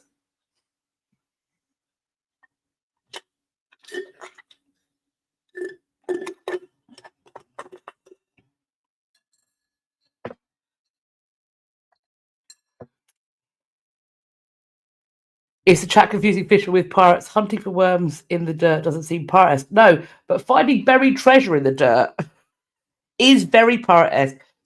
And I'm going to also be spicy here and say that often there's a fine line between the fishing fleet and pirates. Then and now. Every pirate is a fish. While not all fishermen are pirates, every pirate will claim to be a fisherman.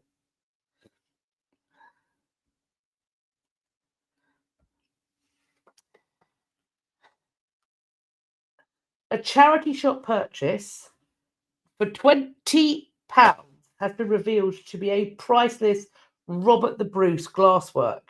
An antique dealer bought a stained glass window for £20 at a charity shop and believes now that it in fact belonged to Robert the Bruce.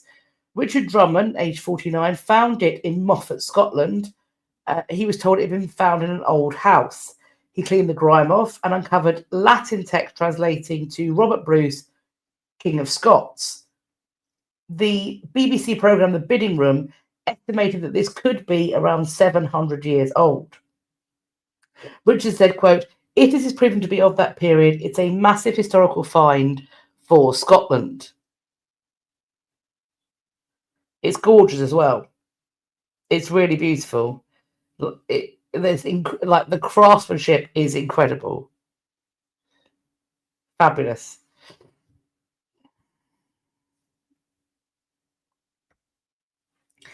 Someone, again, look, what if we're not looking in our attics anymore, friends, or the back of our toilet doors? We're looking in thrift shops. Someone donated mysterious artifacts to a thrift shop, which in the UK is called a charity shop, and they think that it might date to medieval times. This was donated to Thrifty Boutique in Chilliwack, British Columbia. Chilliwack? 11 rings, 2 medallions that it's now thought might be more than 1,000 years old. They are now at the Museum of Archaeology and Ethnology at Simon Fraser University in the nearby city of Burnaby. And they are going to be the focus of a new archaeological class in which students have a chance to try to solve their origins. They're essentially being detective, trying to recover the story of them. They're incredible pieces. They were donated to the thrift shop in the spring of 2024, and volunteers didn't realise the significance. So they stuck a price tag on each item, 30 Canadian dollars, roughly 21 US dollars, and put them out for sale. A man who said he was an archaeologist stumbled across the treasures and flagged them to one of the thrift shop volunteers. The man who's not been identified recommended they get in touch with archaeology experts at Simon Fraser University. After about a year of back and forth, archaeologists took the items to add to the collection of the university's museum, and they decided to accept the artifacts so they didn't end up on the private antiquities market.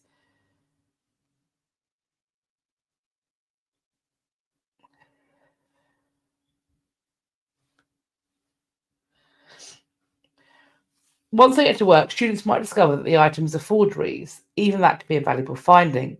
It might foster lessons around how to differentiate fake artifacts from real ones, as well as dialogue around the prevalence of forgeries on the antiquities market. The class is then going to help curate a new exhibition about the items at the university's museum. Quote, the fact these items continue to exist together is quite extraordinary. If they are hundreds of or thousands of years old, then at any point along the way they could have been lost, broken, or discarded. Yet they've been kept, preserved, and now they're entering a new chapter.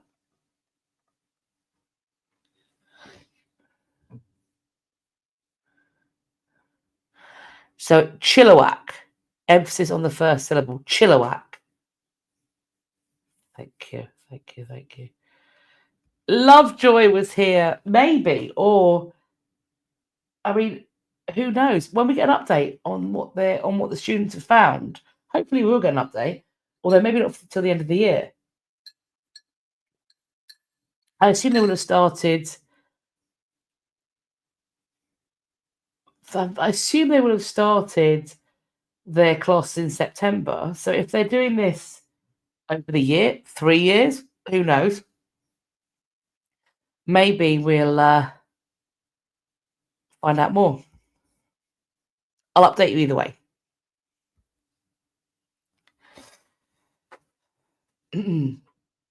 Medieval remains have been uncovered in Glasgow, in a suburb of Glasgow city centre. They have found pottery and well-preserved wooden posts with woven fencing. The discovery was made at 4.5 metres below street level at the Spoutmouth area, which has been developed into social housing. It's referred to as a, quote, remarkable survival of organic archaeology in an area of the city that has witnessed substantial development over the many years since Glasgow was first established. They have found 63 upright posts arranged in 3 lines, defining 3 broad linear areas. Caught up in the wattle fencing, numerous shards of medieval pottery, animal bone, and other organic material.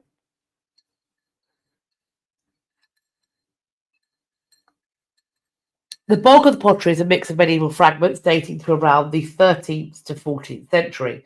The wattle fencing is part of a very early eastward expansion of the medieval burh.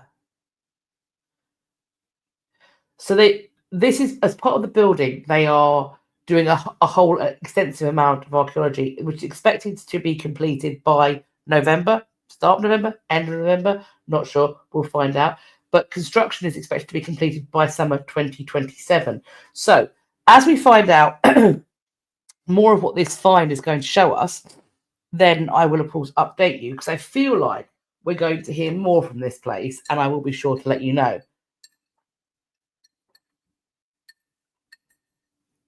Meanwhile, a church is hoping to preserve a medieval wall painting.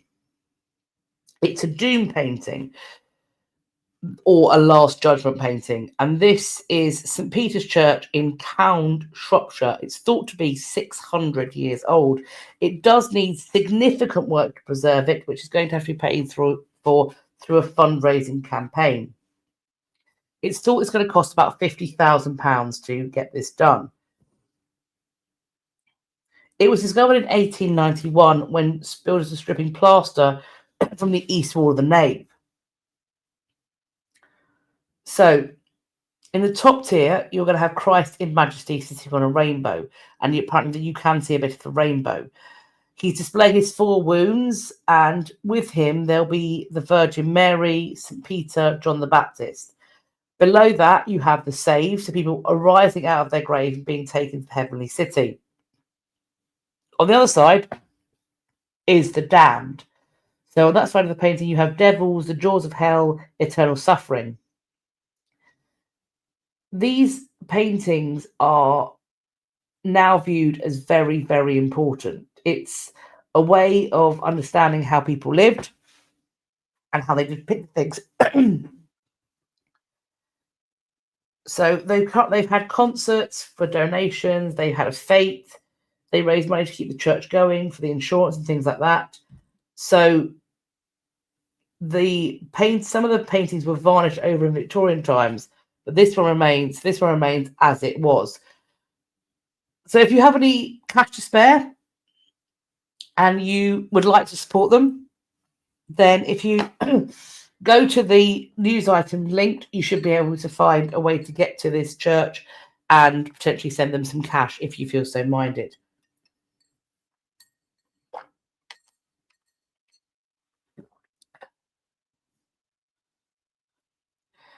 I got sent this one a lot.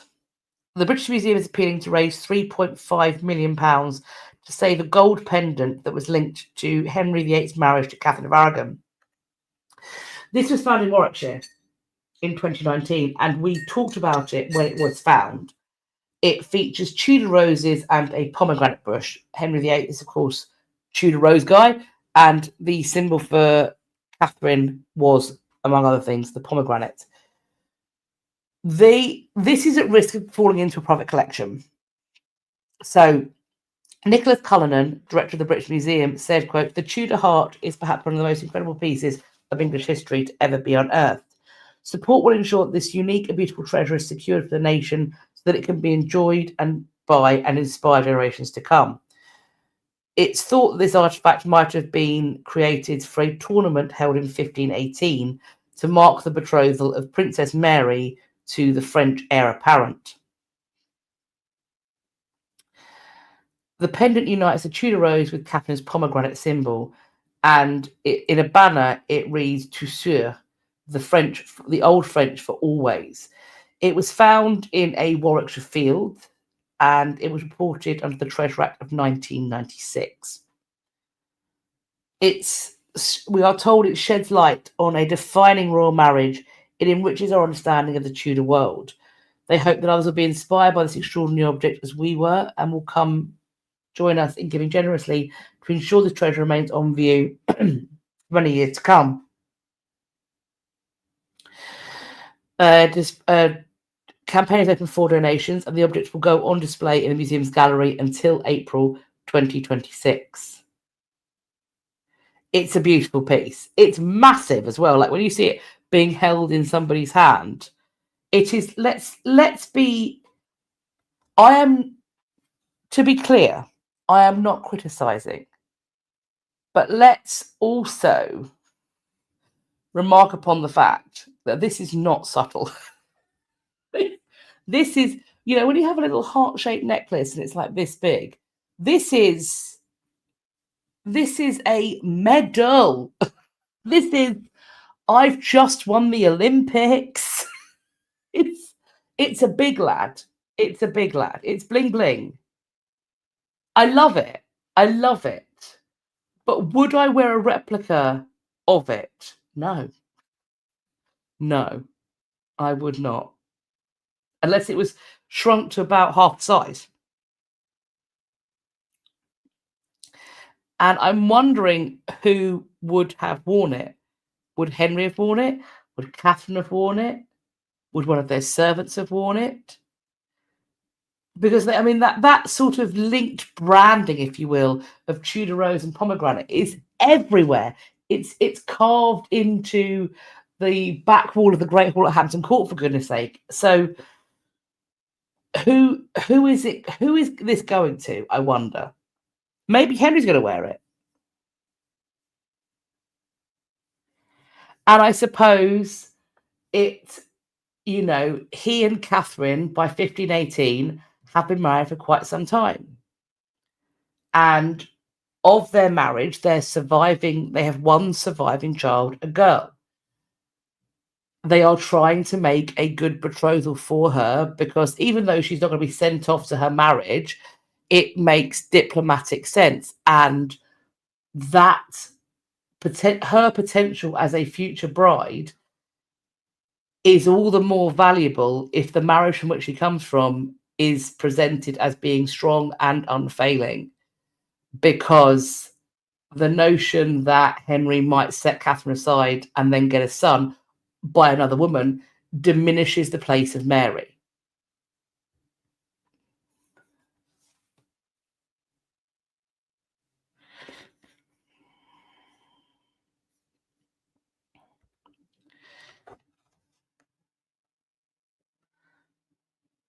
So, a portrait of an enslaved man we are hearing has dispelled years of falsehoods. For decades, the truth about Frederick Baker's life under enslavement was enshrouded. Is that a word? Enshrouded? We could just say not my. Do you know what? Not my business. Enslavement was shrouded in a whitewashed history perpetuated by the local historians of Longwood Mansion in, I'm going to mispronounce this, Natchez, Mississippi. Natchez. I know someone in the comments knows how to pronounce this. Natchez, Mississippi. New research on a rare pre-emancipation artwork. Oh, just one second. Natchez, Jessie. Gillian says, why is it in French though? Wasn't there a French king not too far off from Henry VII's reign? So while the Tudors are certainly English kings, French is still very much a kind of courtly language. There is an expectation that you will communicate and speak in French. And one of Anne Boleyn's mottos is in medieval French. The Garter insignia is in French. So they do use medieval French quite a lot as the kind of the aesthetics of it, if you will. So lots of whatever says Natchez. Okay, Natchez, Mississippi.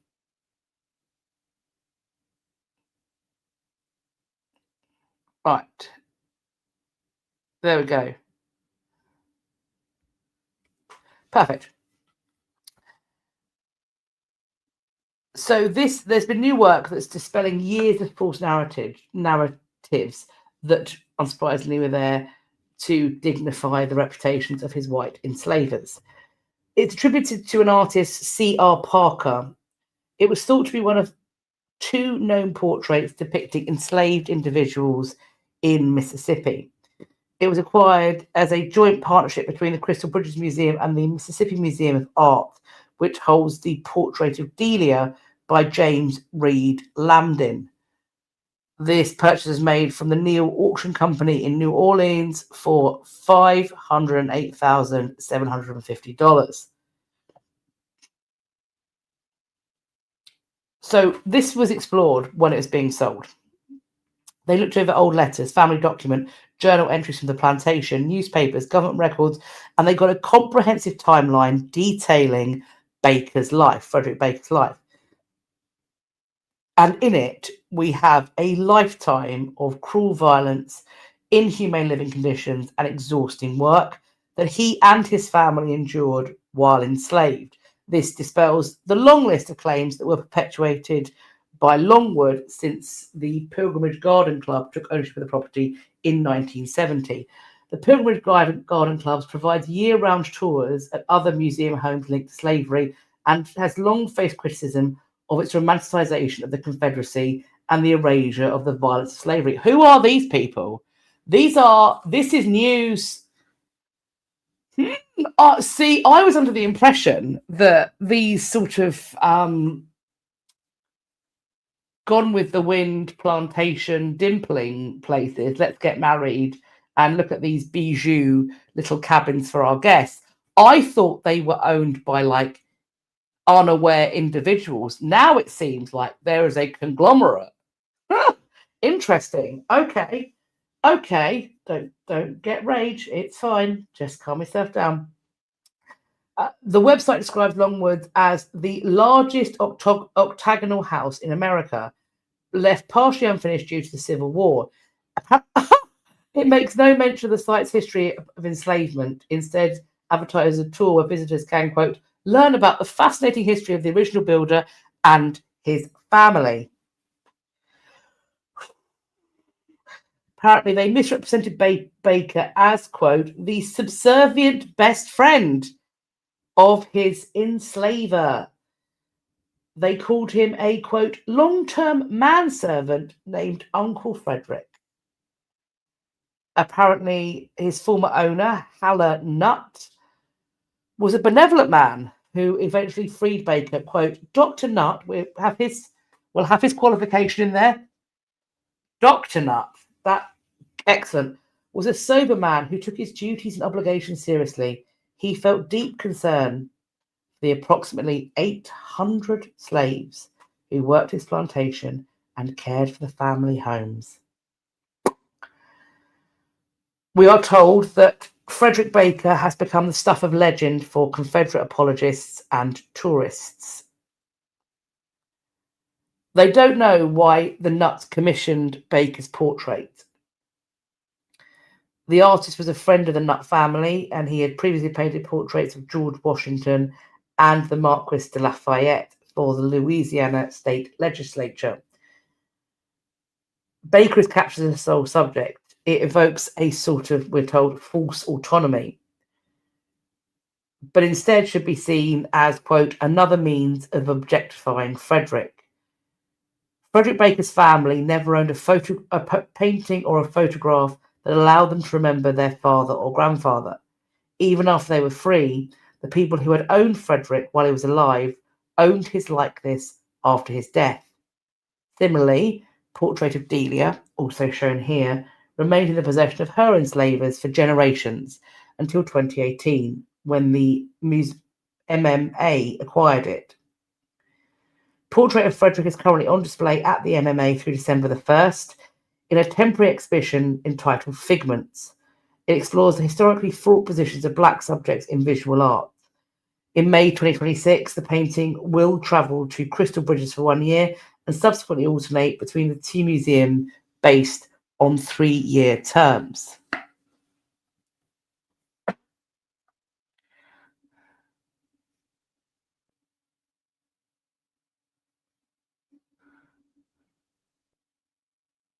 Got some great comments coming in.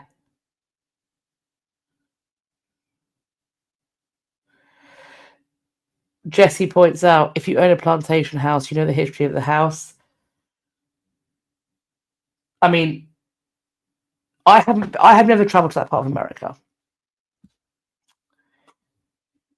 I can only speak to the knowledge that a person gets from living in an old house here. And particularly if you have if any part of it is listed, you are very aware of what that house was and is.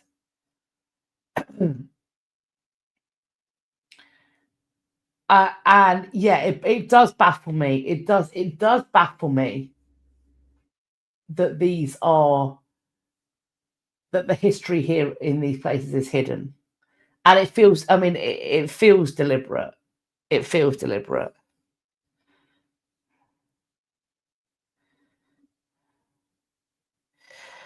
Sarah points out that some are genuine historical sites that don't hide the details. Yeah, and this is where it's quite complex to me, because there are people that I follow on social media and that I respect, who I know are interpreters, for example, and historians who are working at plantation sites. So I know that plantation owners or the teams behind them are very capable of examining and exploring and showing these sites in a variety of ways. I am fascinated by the concept of how one does essentially what I do for a living on a plantation. That's something that I've never had to interpret. I would love to have that kind of conversation about how that is approached, because when you interpret things, there are rules of engagement where historical accuracy meets modern sensitivities and sensibilities, because you are performing history for an audience and you also have to keep each other safe. So I find interpreting, and I know it happens, interpreting enslavement, I have so many questions about how that's approached and what the rules are. I would just love to have that conversation. So I know it's done, but then I equally hear about these plantations where it's just not mentioned, and they have guest cabins, and then people say, they then show a picture of what a slave cabin looks like, and that is very clearly what the guest cabin is modeled on / may have been made out of. And the whole thing is just like, this is vile. This is vile.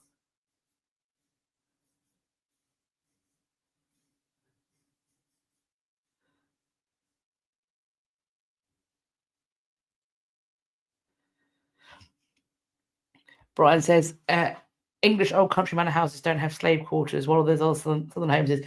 No, but they do. I mean, I don't. While servants in the old English houses were certainly paid, I don't think they were treated. It's not the same as chattel slavery. Let's be abundantly clear, but it is still one class of people using their immense privilege and power to, and their lifestyle is based upon the incredibly back-breaking work of a different class of people. Some of them very young to be doing the work.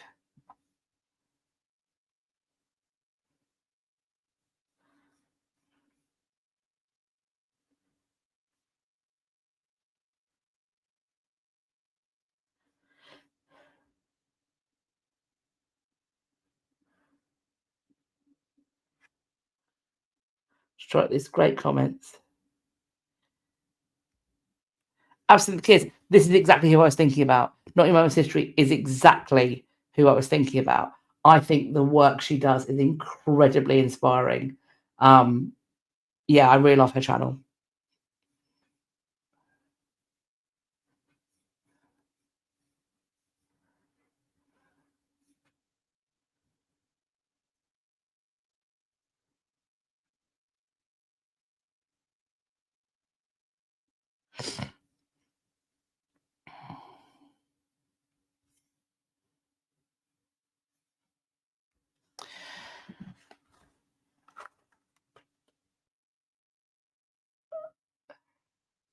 I don't know what an op shop is. I think it might be a thrift shop or a charity shop. I'm not 100% sure. Either way, a version of The Hobbit has been purchased, and it's suspected that it might be a first edition and thus worth thousands. A Hobart Tasmania woman, Renee Woodley, is selling a 1937 edition of J.R.R. Tolkien's classic The Hobbit. She claims it's a first edition, which a rare book specialist could absolutely be true. The copy needs to, however, be verified by first edition experts. She bought the book in St Vincent de Paul Op Shop, which is south of Hobart. Oh, yes. Okay, thanks. Graham says it is a charity shop in Australia. What does the OP stand for? What is it? What is it? Is op shop short for something? I'm curious. I'm just being nosy, really. Apparently she said it's decided it was time to sell her lucky find and advertised it online for $44,000. Australian dollars? Maybe. And has been approached by a potential buyer. So there are lots of people that think this is very, very legitimate. Sarah says that it's opportunity according to Google. Okay, so an opportunity shop. Okay, fine. I'll have that. I'll have that. Thank you. Thank you very much. Apparently, a first edition of The Hobbit had not been sold in Australia for quite some time, so this is going to be making history in that way as well. The cover and title page look correct to be identified as the first edition, we're told. There were 1,500 copies of the first edition that sold out very quickly, and they did a second issue. The second issue has colorized illustrations. The thing about The Hobbit is many people would have collected them as just a children's book. Apparently, the dust jacket got thrown out some time ago. She has a visual in her head of looking at the dust jacket cover and thinking, should I throw the dust jacket away? You should not have. You should not have, but you have now. She said that she's going to use any money from the sale to help a friend in need. She also wants to donate some of the funds to the op shop she purchased the book from, and some to the school that presented the book as a prize to a student.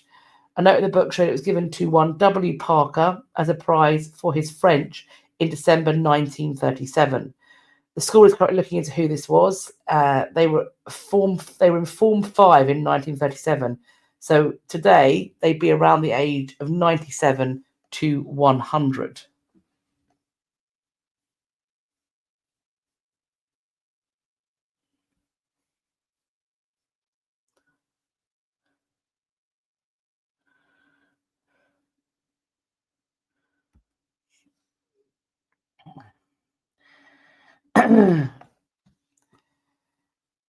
So, Florida's capital, Tallahassee. There is a country club, and this is the Capital City Country Club. Beneath it, there are unmarked graves. Long lost burial grounds of enslaved people who lived and died on the plantation that once sprawled with cotton there. This is less than a mile from Florida state capital. Archaeologists with the National Park Service have identified what they believe to be 23 unmarked graves and 14 possible graves near the 7th hole of the golf course. It's semi-private and currently operates on city-owned land. A Tallahassee resident whose family maintains a historic black cemetery said, "We know they were enslaved, but who were they?" More than 4 years after the Tallahassee City Commission approved plans to create a commemorative site to preserve and protect the unmarked graves at the golf course, no such memorial has been built. Now, city officials are considering selling the land to the country club, which has paid a nominal $1 a year in rent for nearly 70 years. The lease has been in place since 1956, when the club reverted to private ownership, allowing it to sidestep a US Supreme Court ruling that banned the segregation of public parks and recreational facilities. Among the club's former members was a judge whose nomination to the nation's highest court failed after he faced questions about whether he had helped privatize the club to avoid integration. After receiving a recent offer from the country club, the city proposed selling the 170-acre golf course for $1.25 million to the club, with the legal requirement that it perpetually operate the property as an 18-hole golf course, and the city be allowed to build and maintain a commemorative site for the graves with public access guaranteed. Residents opposed the sale, and the commission voted to postpone the issue until its next meeting. Selling the land that includes the burial ground is an outrage to many people, including local activist Delataire Hollinger, whose ancestors were enslaved in Leon County. where on the eve of civil war, 3 out of every 4 residents were human chattel owned by elite white families. Quote, they were sold on the auction blocks of Leon County and now are willing to sell them again.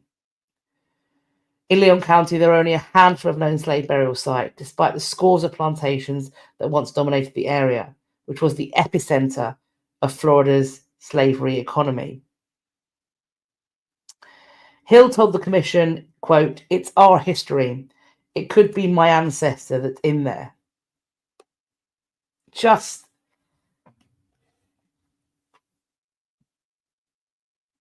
any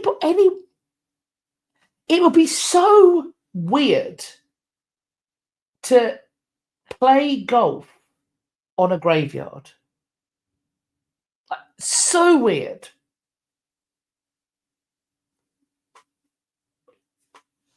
Baffling to me.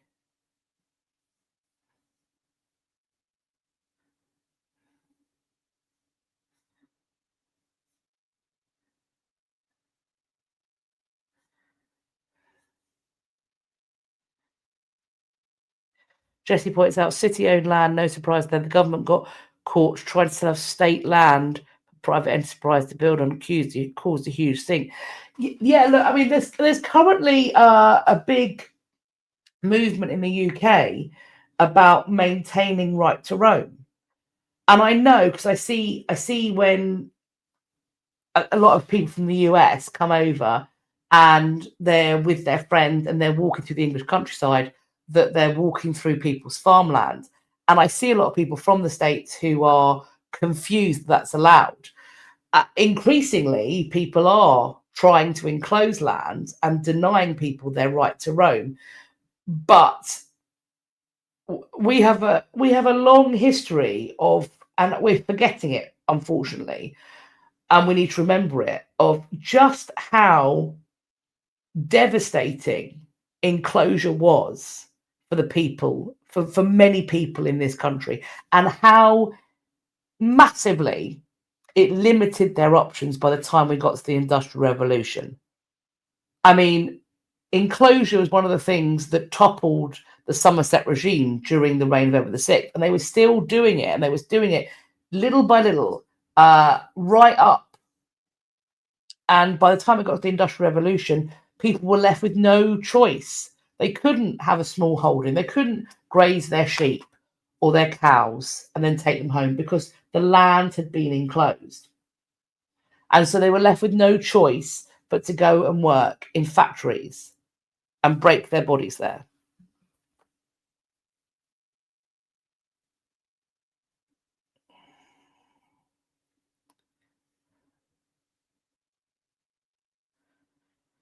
Just looking at the great comments. Thank you, Stuart. We need more right to roam. Yes, absolutely. And there is a campaign that's getting quite noisy about it now. And I fully support it. I fully support it.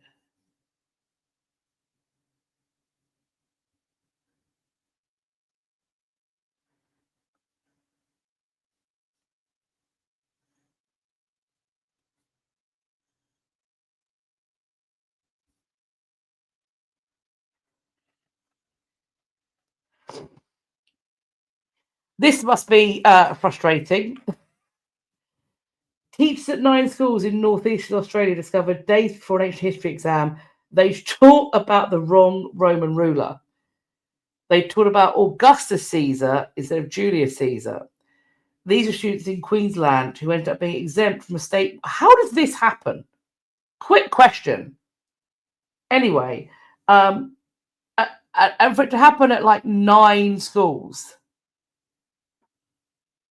like 1 I kind of maybe get, 9 anyway, and they were all in Queensland. So, oh, it was a statewide exam. That's probably why. Okay, so they were exempt from the statewide exam on Wednesday, while the education minister said he's going to investigate the mix-up, calling it extremely traumatic. An error in the curriculum discovered on Monday. Schools applied and were granted an exemption from the exam. So 140 seniors are affected by the mix-up. They were going to look into it. They were not disadvantaged in any way. Unsurprisingly, there was a wave of criticism. It created panic around the ancient history exam, distracted the children from preparing for other exams. The exam amounts to 25% of the students' marks for the year. The Queensland Curriculum Assessment Authority said it had told the state's 180 high schools 2 years ago that the ancient history exam topic would change to Julius Caesar in 2025. Oh, that's how it's happened. Okay. So they told them that the ancient history exam topic would change to Julius Caesar in 2025, but the topic had been Augustus Caesar for the previous 4 years. That's how it's happened. Okay. Now, teachers have a lot of messages, emails, paperwork. I wonder how promoted this was for this to have happened. And this is why it's happened in more than one school, because clearly it wasn't communicated well enough. Oh boy. That's a big snafu. That's a poor choice. And of course, in the literature, they're probably going to be referring to Caesar regardless. Augustus Caesar, Julius Caesar.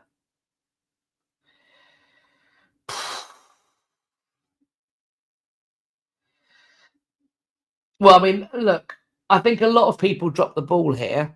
There are a lot of things that can be pointed, but regardless, those students, they must be. I mean, I remember what it was like when I was sitting my GCSE and A levels, and the kind of that is sort of the nightmare fuel of like equivalent to those dreams where you've got to give a talk in school and you figure out that all your clothes are falling off, like those kind of horrible, sweaty armpit nightmares that you have. Turning up to an exam and it being on a topic that you haven't studied, but being closely connected, but you've been taught the wrong thing, is like back of the neck, sweaty fear and horror.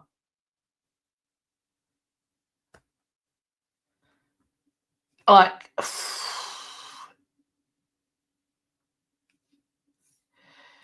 Miss Amy says there's only one correct answer, is the Queensland curriculum taught the wrong Caesar, has everything to do with the lax Queensland state government who don't ensure correct messaging. Yeah, I mean, you've like, if you're gonna change that topic in 2025 from one Caesar to another, you've got to think this is a pressure point where things could slip through the cracks.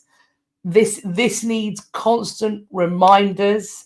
The fact that it's affected 9 schools tells me everything I need to know about the messaging.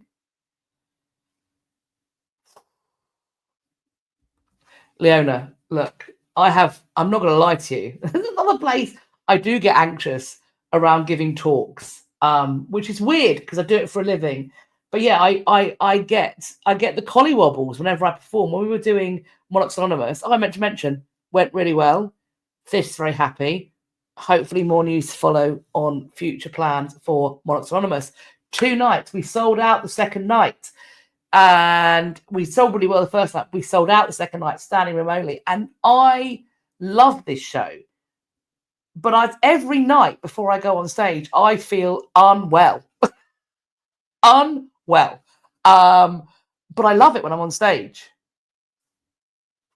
Sick and twisted.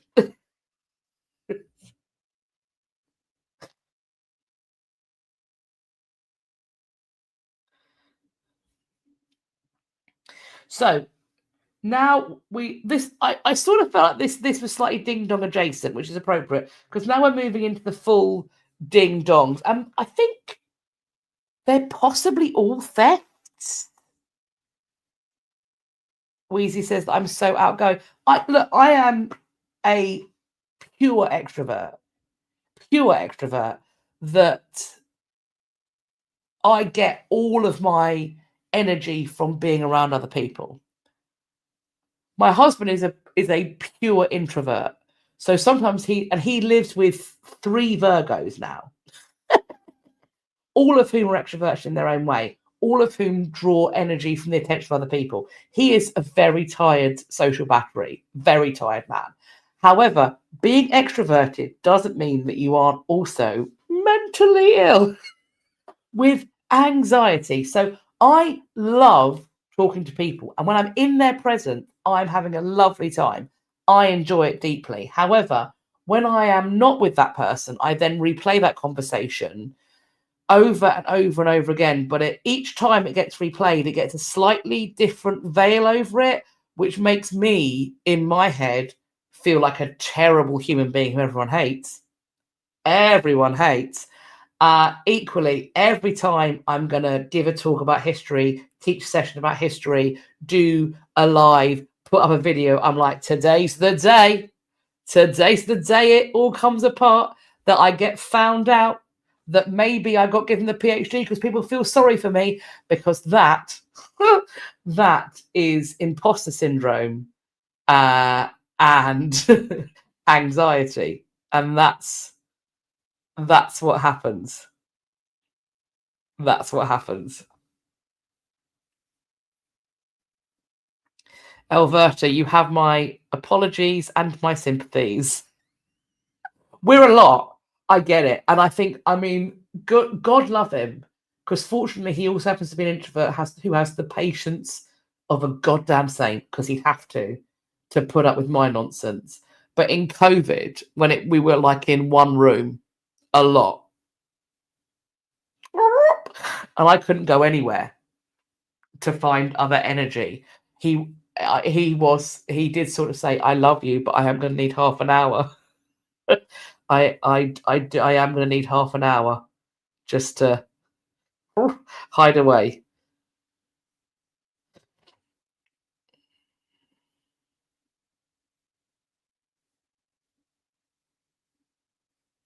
Brian says, extrovert, introvert seem better than cat person, dog person. Look, I fully agree with that, because some things are not negotiable, and I'm going to be abundantly clear. I am definitely a dog person. Jamie, I think, could have a cat or a dog. So he's not a cat person. He's not a dog person. In the end, we've ended up with a chinchilla, who is a nightmare. Chinchillas, I love her. She's so soft. She's so cute. But they are such a nightmare. They are so fragile, and everything is trying to kill them all the time, outside and inside their bodies. They are a nightmare.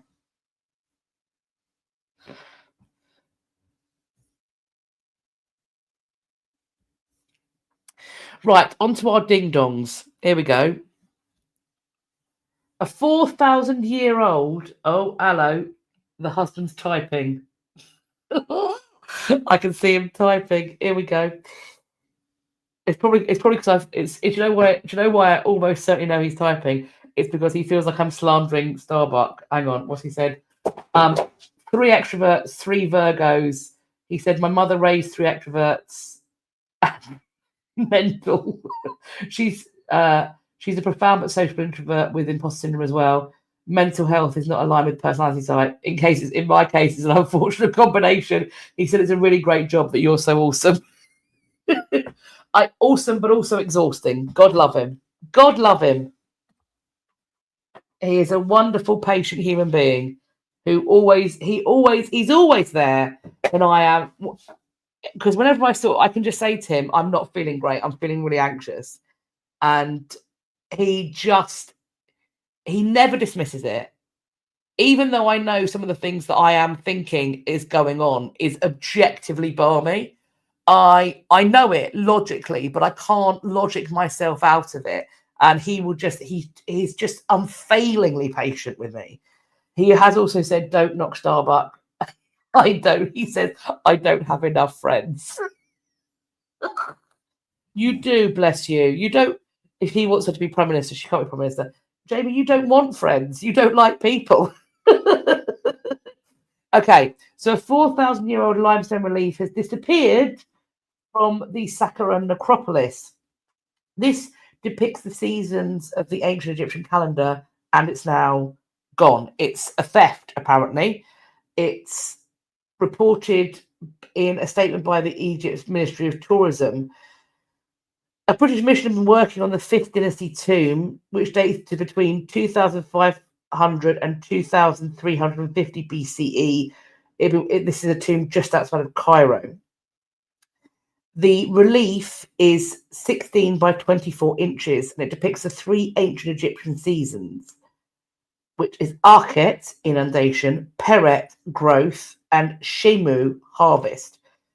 It seems that it was cut from the tomb's wall using an electric saw.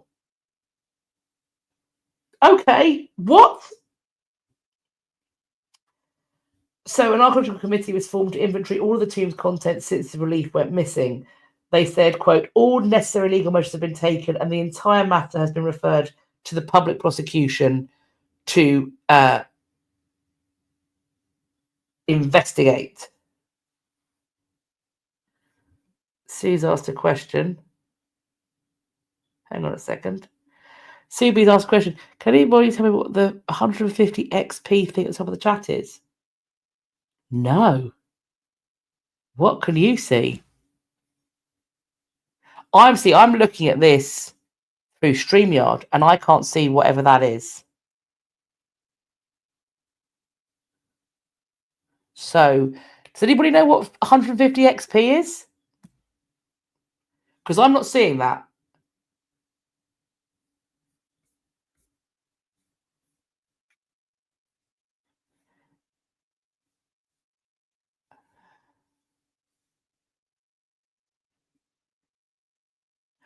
Oh, okay. It's counting the interactions the person makes in the live chat. So that doesn't show up when I'm looking at this through StreamYard. It pops up when I watch it back through YouTube. Sorry.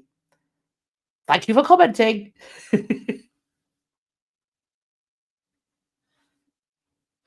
All necessary legal measures have been taken and the entire matter has been referred to the public prosecution for investigation. This loss follows another theft just a week ago in which an employee at the Egyptian Museum in Cairo stole a 3,000-year-old gold bracelet that once belonged to a pharaoh. It was discovered to be melted down and sold for a mere $4,000. We talked about that last month as well. So there's more. The thefts go on. Here we go. Some Bronze Age gold jewellery has been stolen in a raid on St Fagan's Museum in Cardiff. They broke in and stole gold jewellery from the Bronze Age. This happened at around 12:30 a.m. in the morning, and there was a burglary at the museum.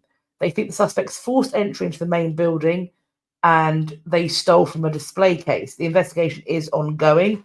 So if anyone has any information, they are looking for any reports that you might be able to give them.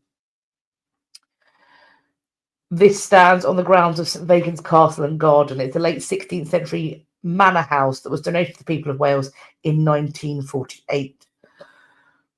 If you have got any information about this, please do let the police in the Welsh Constabulary know about this. And if and when we find any updates on what's gone on, I will let you know. They have got this further statement that says they were at this museum helping with inspections of security just a week before the Bronze Age jewellery was taken. The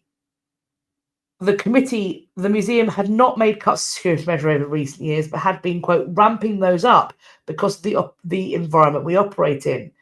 They said that police were regularly with them because they know they're a high-profile target. However, now we've got 2 men from Northampton have been charged with burglary and remanded in custody. They are Gavin Burnett and Darren Burnett, so 43 and 50 respectively. They are still searching for the items. So if we get any updates about that, I will let you know. The museum is not taking any immediate action because of the particular incident. They are going to look what they could have learned from it, and anything they learn, they will implement. They were already, though, apparently at a pretty high kind of alert. It's unclear from the reporting what these 2 men, both with the surname Burnett, so maybe father and son, maybe brothers. Not father and son, 43 and 50, maybe brothers, maybe cousins. It's unclear what their relationship to each other is, or if they have a prior relationship to the museum. And we also don't know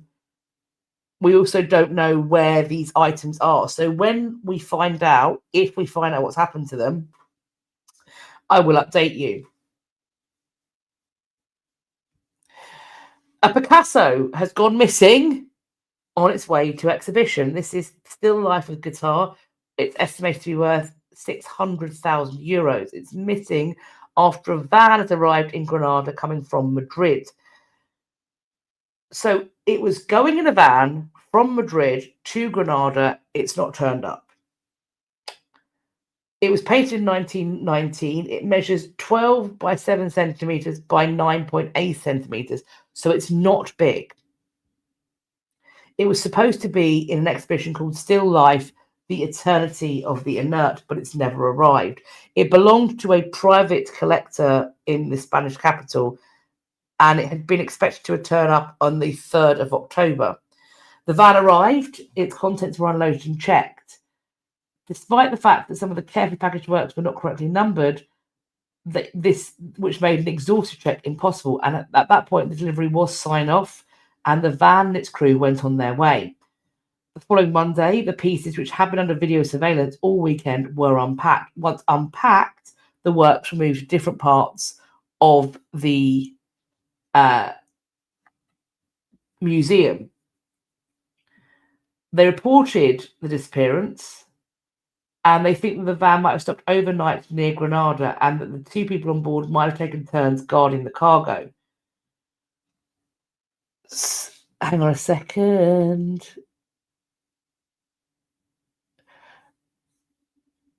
Jessie said, it was found. It was found. Pablo Picasso's 1919 gouache painting, which disappeared while being transported to an exhibition in Granada, has been safely recovered. Do we know how? I've missed this update. I will certainly include it in next time's updates. Oh, lovely. Forensic teams traced it back to the Madrid storage facility, where it was found intact and authenticated. Authorities now suspect the artwork may never have been loaded. Well, isn't that good news? There we go. Still a bit ding-dongy to create the panic and the no doubt. My God. There is a police response to this. Their person hours went into this. This snafu must have cost tens of thousands of euros. What an expensive mistake. Oh, yikes.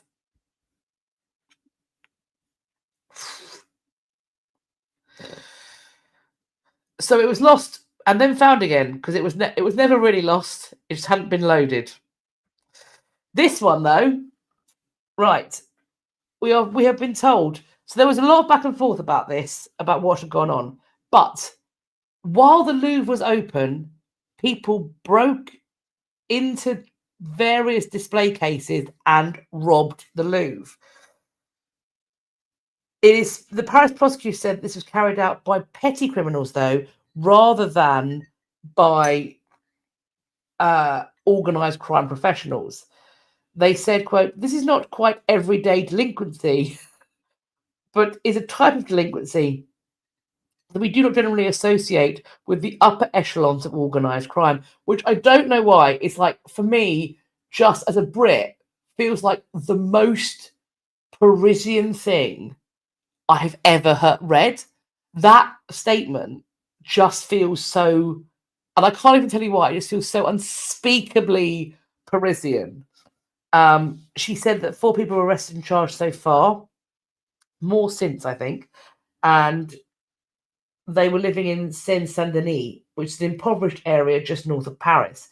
The jewels were worth €88 million, and they were taken on the 19th of October. And we've got pictures of them there. Beautiful, beautiful things. So 2 male suspects have been known to police. They had multiple theft convictions. A 38-year-old woman was charged with complicity, 37-year-old man charged with theft and criminal conspiracy. They have not been publicly named, but they deny involvement. It's claimed that they were in a relationship and had children together without giving out any further details.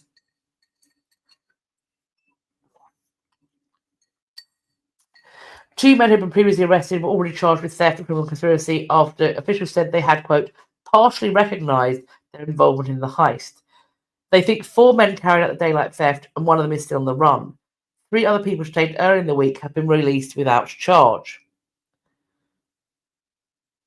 On the day of the heist, they came at 9:30. They came just after the museum opened to visitors. They got a mechanical lift and they gained access to the Gallery of Apollo balcony close to the Seine. They used a disc cutter to crack open display cases housed in the jewellery. They were inside for 4 minutes and made their escape on 2 scooters that were waiting outside at 9:38. And then they switched to cars. One of the stolen items, a crown, was dropped during the escape. The other 7 jewels have not been found. It's feared they have been taken abroad. Security measures have since been tightened around France's cultural institutions, and the Louvre has transferred some of its most precious jewels to the Bank of France.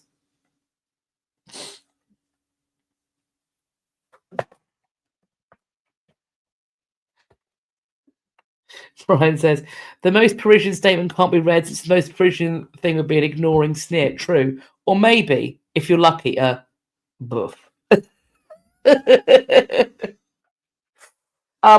Paris, though, is rather getting the short end of the wedge here, or rather France, because another French museum robbery has seen 2,000 gold and silver coins stolen. This happened during another raid at a French museum just hours after the one at the Louvre in Paris. This one happened in northeastern France on Sunday night. It was at a museum dedicated to French philosopher Denis Diderot in Londres. And when they opened it up on Tuesday, they noticed that a display case had been smashed, and then they raised the alarm. It's believed that the coins were apparently selected with, quote, great expertise. The coins date from between 1790 to 1840, and they are part of the city's private collection. They were discovered in 2011 during renovation work. Also, last month, criminals broke into Paris's Natural History Museum, making off with 6 gold nuggets worth around 1.5 million euro. A Chinese national was arrested in Barcelona in connection with this raid when they tried to dispose of some of the melted down gold. In September, 2 thieves stole Chinese porcelain dishes and a vase from Limoges, from the National Porcelain Museum in Limoges. But as they point out, these would be unsaleable on the art market because they're too easily traceable. And then, of course, we get this £88 million worth of jewellery being stolen from the Louvre.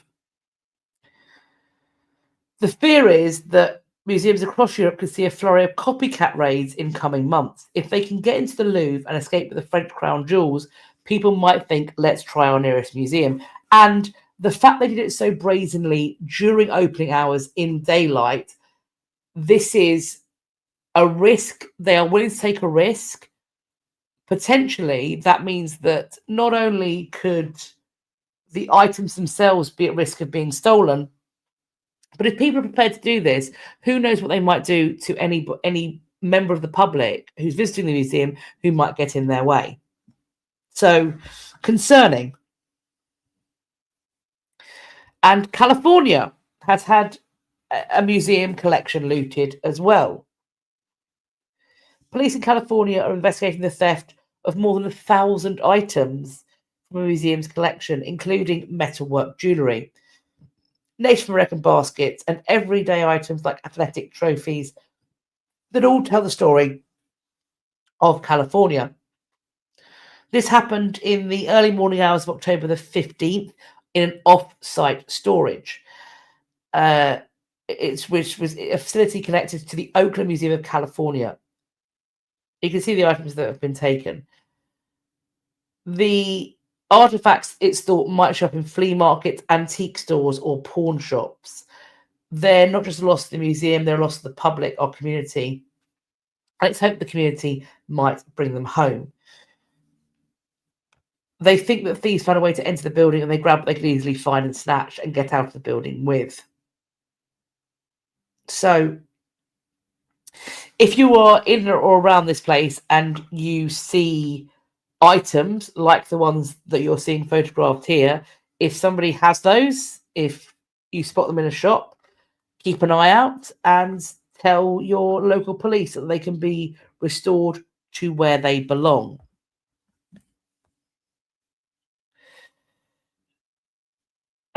Absolute case. Will the Tower of London be on high alert? Always. Always.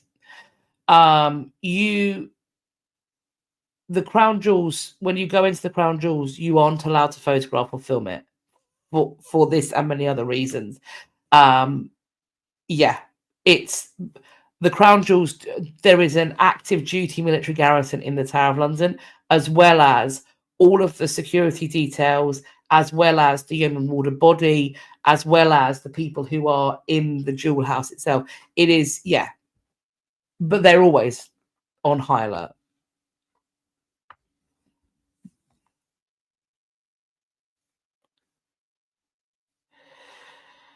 Miss Amy, how aspirational your ambition is to go into a museum and nick off with precious artifacts that pour on pavement. Absolutely, I completely agree. I think though it is worth pointing out that they have said that this might inspire others, because I think it's wild that the Louvre heist happened when the museum was open, and I've got to say that did scare me.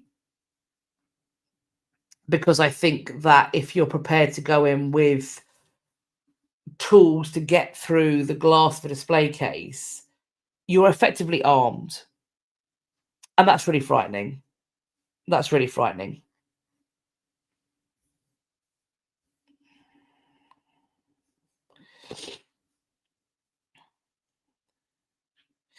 Wheezy, off-site storage at the museum has too much stuff. Possibly. Equally, there are some things that, for whatever reason, some museums don't have loads of space. I mean, the British Library has many of its books beneath the ground or at Boston Spa, because trying to put them in a museum on display, who's going to fund that? It's a tricky one. Most museums have off-site storage. Most do. Brian suggests that a slimmed-down monarchy means back to first principles, royal family moving to the Tower of London. I mean, in fairness, when the Tower of London was first built, it certainly wasn't the sole location for William the Conqueror and his family, or William Rufus. Mostly because England was was the outpost. They were back in Normandy. So by that logic, kings and queens should actually have land across the sea. They should be rocking out in Normandy.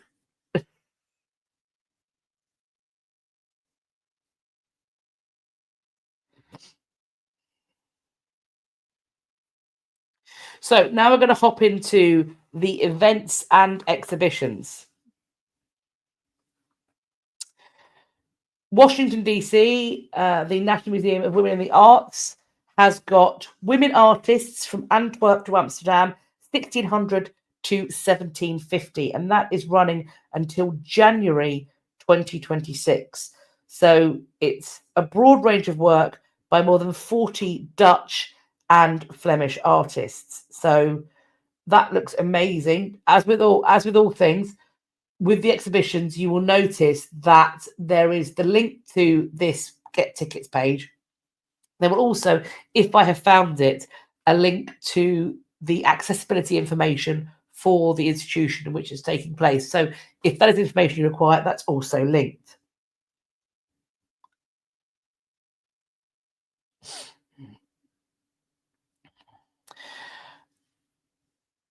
The Beanie House of Knowledge and Art in Canterbury is hosting an exhibition, What Remains? Canterbury's Ancestors, Ethics, History and Science. That is going until the 29th of March 2026. This is an exhibition exploring the science, history and ethics related to displaying human remains in museums. I think this sounds super, super fascinating. Brian asked me if I'm asking for William the Conqueror 2.0, make Calais British again. Look, I'm just saying that if they're going to go back to brass tacks, they probably should spend more of their time on the continent. If we're going to go back to the history of an English or British monarchy, then perhaps they should spend more time on the continent. This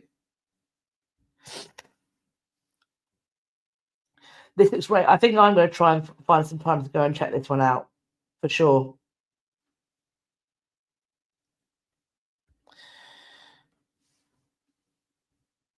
Florida, the Norton is doing Art and Life in Rembrandt's Time, masterpieces from the Leiden collection. So this is more than 75 works from the Leiden collection, one of the foremost private collections of 17th century Dutch art in the world. And it's the largest exhibition of privately held 17th century Dutch paintings ever organized in the United States. So there are Rembrandt and Vermeer as part of this collection. Miss Amy points out the Canterbury event sounds fascinating. It sounds really fascinating.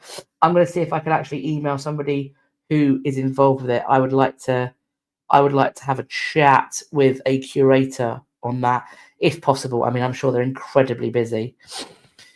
We have got in New York, this is an intervention that's taking place. I'll be honest with you, I'm not entirely sure how it appears to be something that happens through your smartphone or tablet. It started on Indigenous Peoples Day 2025, and I believe it's going into early next year. This is happening. So this is happening at the Metropolitan Museum of Art in New York. But as they make very clear, this exhibition was unsanctioned. The Met didn't know it was coming. It's a web-based AR experience, augmented reality experience. There's no app downloads. Visitors hold up their phone and watch the museum's paintings and sculptures transform into living works by contemporary Indigenous artists. Like I've seen, they on this, when you click this, you can see a video of it happening. I don't know how they're doing what they're doing. It looks really fun and really cool and really interesting. Through the AR installation, the American wing becomes a space where Indigenous presence, creativity, and stories are centered. They say it challenges past propaganda embedded into American art to open space for dialogue about truth, history, and representation today. It invites visitors to slow down, look deeper, and experience the museum's collection in new ways. It creates a dialogue between artists and visitors, activists and allies, past and future generation.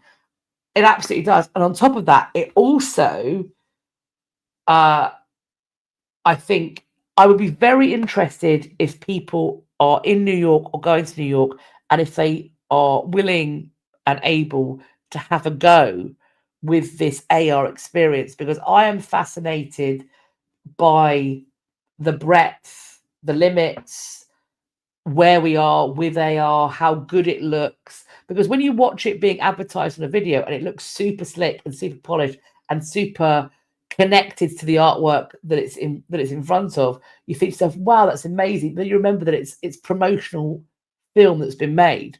So I'd be very keen to know how good it is, and whether there's like a sort of sound effect with it or whatever. Let me know what you think. Let me know what you think if you get a chance to see it.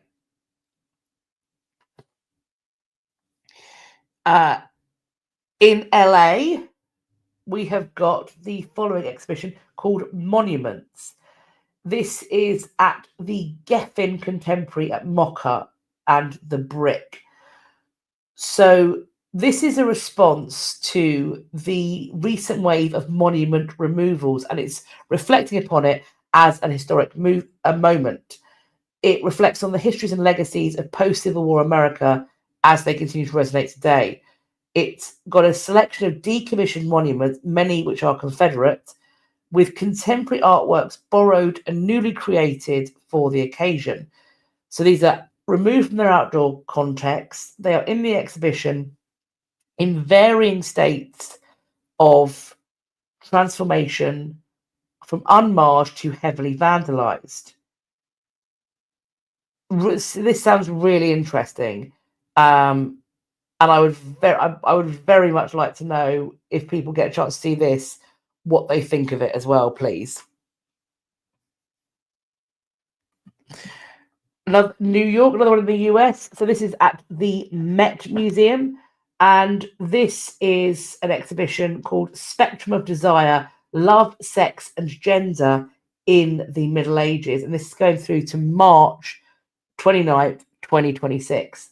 And there are some if you go on this, you'll see the exhibition objects, some examples of them, and they are really interesting, super cool. So let me know if you do get a chance to go and see this. Let me know what you think. And last but by no means least, we have got At Home in the 17th Century. This is in a museum in Amsterdam.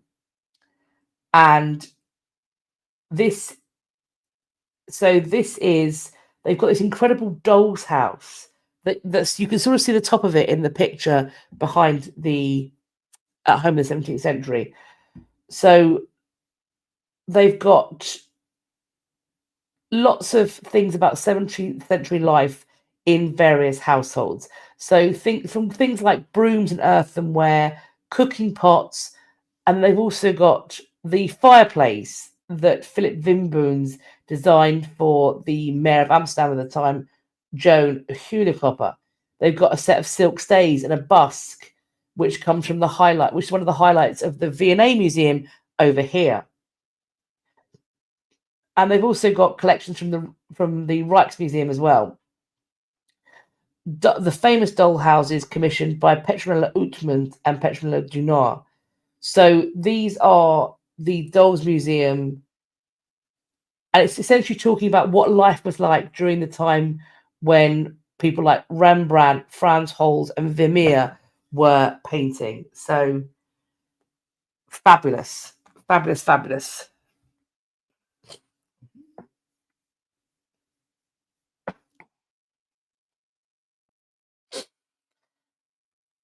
James went to the Museum of the Home in London. I actually did some filming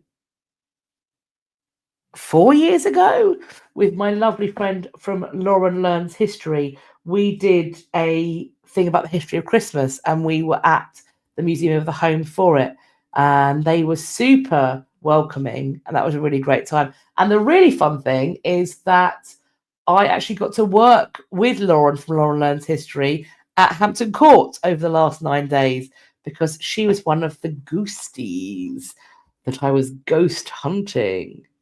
So super fun. Well, friends, hello. That's the green screen. We are just over 2.5 hours, and we have got to the end of today. Thank you all so much. First of all, for your patience. We are a week late, so that also means that the next news live will be slightly sooner in the time frame. We're going to go for the last Monday of the month. I'm incredibly grateful for your patience. I'm incredibly grateful to everybody that sent me in news items. For all of you that have taken the time to sit down, whether you've been here for the whole time, for part of the time, whether you're watching on the playback, I really appreciate you interacting and all of that good stuff. Please do like, subscribe, hit the bell icon, click all, comment, share. You know, all of the things that help to boost the engagement, to tell YouTube that people are enjoying what I'm doing, and thus hopefully to share it out. Although, as we know, they can be fairly tricky. I have had people going, "Where have you been for the last 6 months? I've missed watching your videos." I've been here. I've been here. Granted, I did take a fortnight off when I had my son, but that was back last September. But apart from that, I've been here every Friday and once a month on a Monday. So I haven't gone anywhere. YouTube just occasionally likes to hide me. However, what I'm going to say is I have started doing, they offer this thing where you can test different thumbnails and titles. And since I've been doing that and sort of creating another thumbnail, another title, I have noticed that I think my video is getting shared out more. So I think that when you do the things, when you use all of the tools that YouTube asks you to use, I think they share your video out more. But again, maybe this is just my pretend mindset. So that leads me on to a question that I'm probably going to have with all of you in a wider context. I have been told by YouTube in my emails, like, so not by YouTube, but by some automated service that's emailed me from YouTube, they are very keen on channel memberships. Now, here's my issue, because I've also had people ask me when I'm going to set up a Patreon. Super flattering. Here's the deal. I don't want to put any content behind a paywall. So I am wondering if I open and offer channel memberships, but all that's on offer is like you can use different fun emojis. Would anybody remotely care for me to do that? And I don't even mind if you don't want to pay for the membership. Would it annoy you if I opened membership where that was the only thing that was available, purely because I don't want to put anything behind a paywall, but I feel like YouTube might be happy if I have memberships?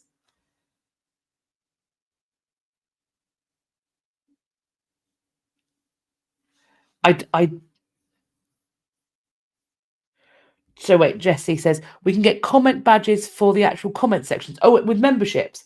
So is that something, if that was the only thing that was on offer,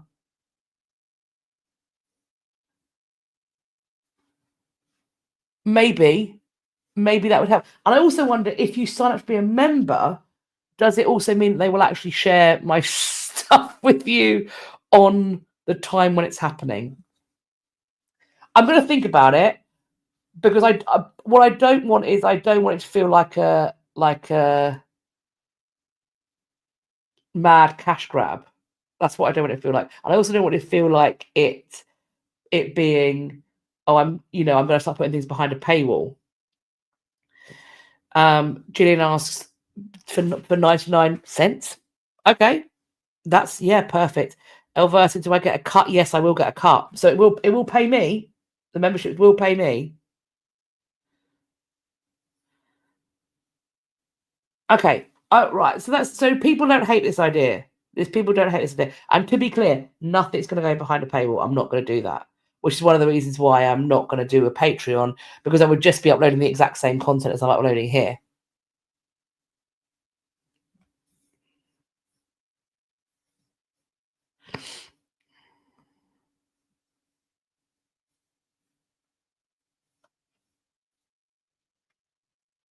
Okay, I'm going to look into what memberships actually are as well, because I sort of went, oh, it's like a Patreon, and I don't want to put things behind a paywall. So I'm actually going to have a look into what that it actually entails and see what I can do. And then I'll do a community tab post and be like, here's what I've discovered. I may actually go to one of their seminars as well and figure out if I can find out what I'm doing. So there we go. Okay, Miss Amy, that's lovely. You'd sign up for the majority pay one. I don't know how much it would go to me. I can investigate though.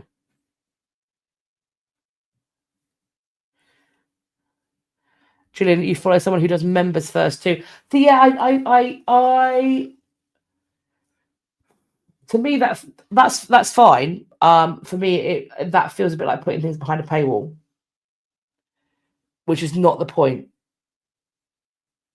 So okay, I'm going to go away and research this. I've sort of brought this up and then gone, I probably need to know actually how this actually works, and if the things that I'm saying I can do are actually possible. So I'm going to do that, and then I'm going to create a community tab post. But thank you for giving me, I suppose, the little nudge to go, actually, this might be a good thing, and it might help make YouTube share me more, which I would like, because while I am anxious all the time, you don't make content for no one to watch it, and you want as many people as possible to watch it, of course, and to talk to you about it, and to have a nice nerdy time in the comments, which I get, and I love it.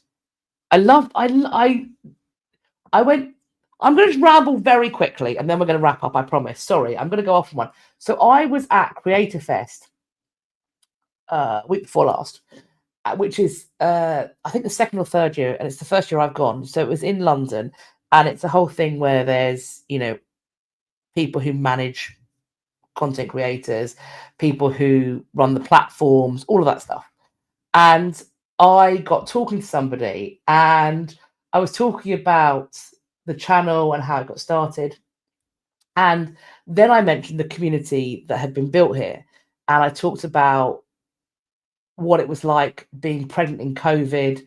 And I'm not going to go into it too much, because whenever I talk about you guys, I get embarrassingly choked up. So this person that I was talking to was a stranger, and I got so choked up she hugged me, because I was like, I genuinely, with what I was going through with being pregnant in a pandemic and all of the rest of it, and how frightening everything was, and then being a first-time mum, having had a traumatic C-section birth, I said to this woman that you guys, no hyperbole here, you guys saved my life, certainly saved my sanity, and I think were instrumental in me not getting postnatal depression. I genuinely think that, because it gave me somewhere else to be.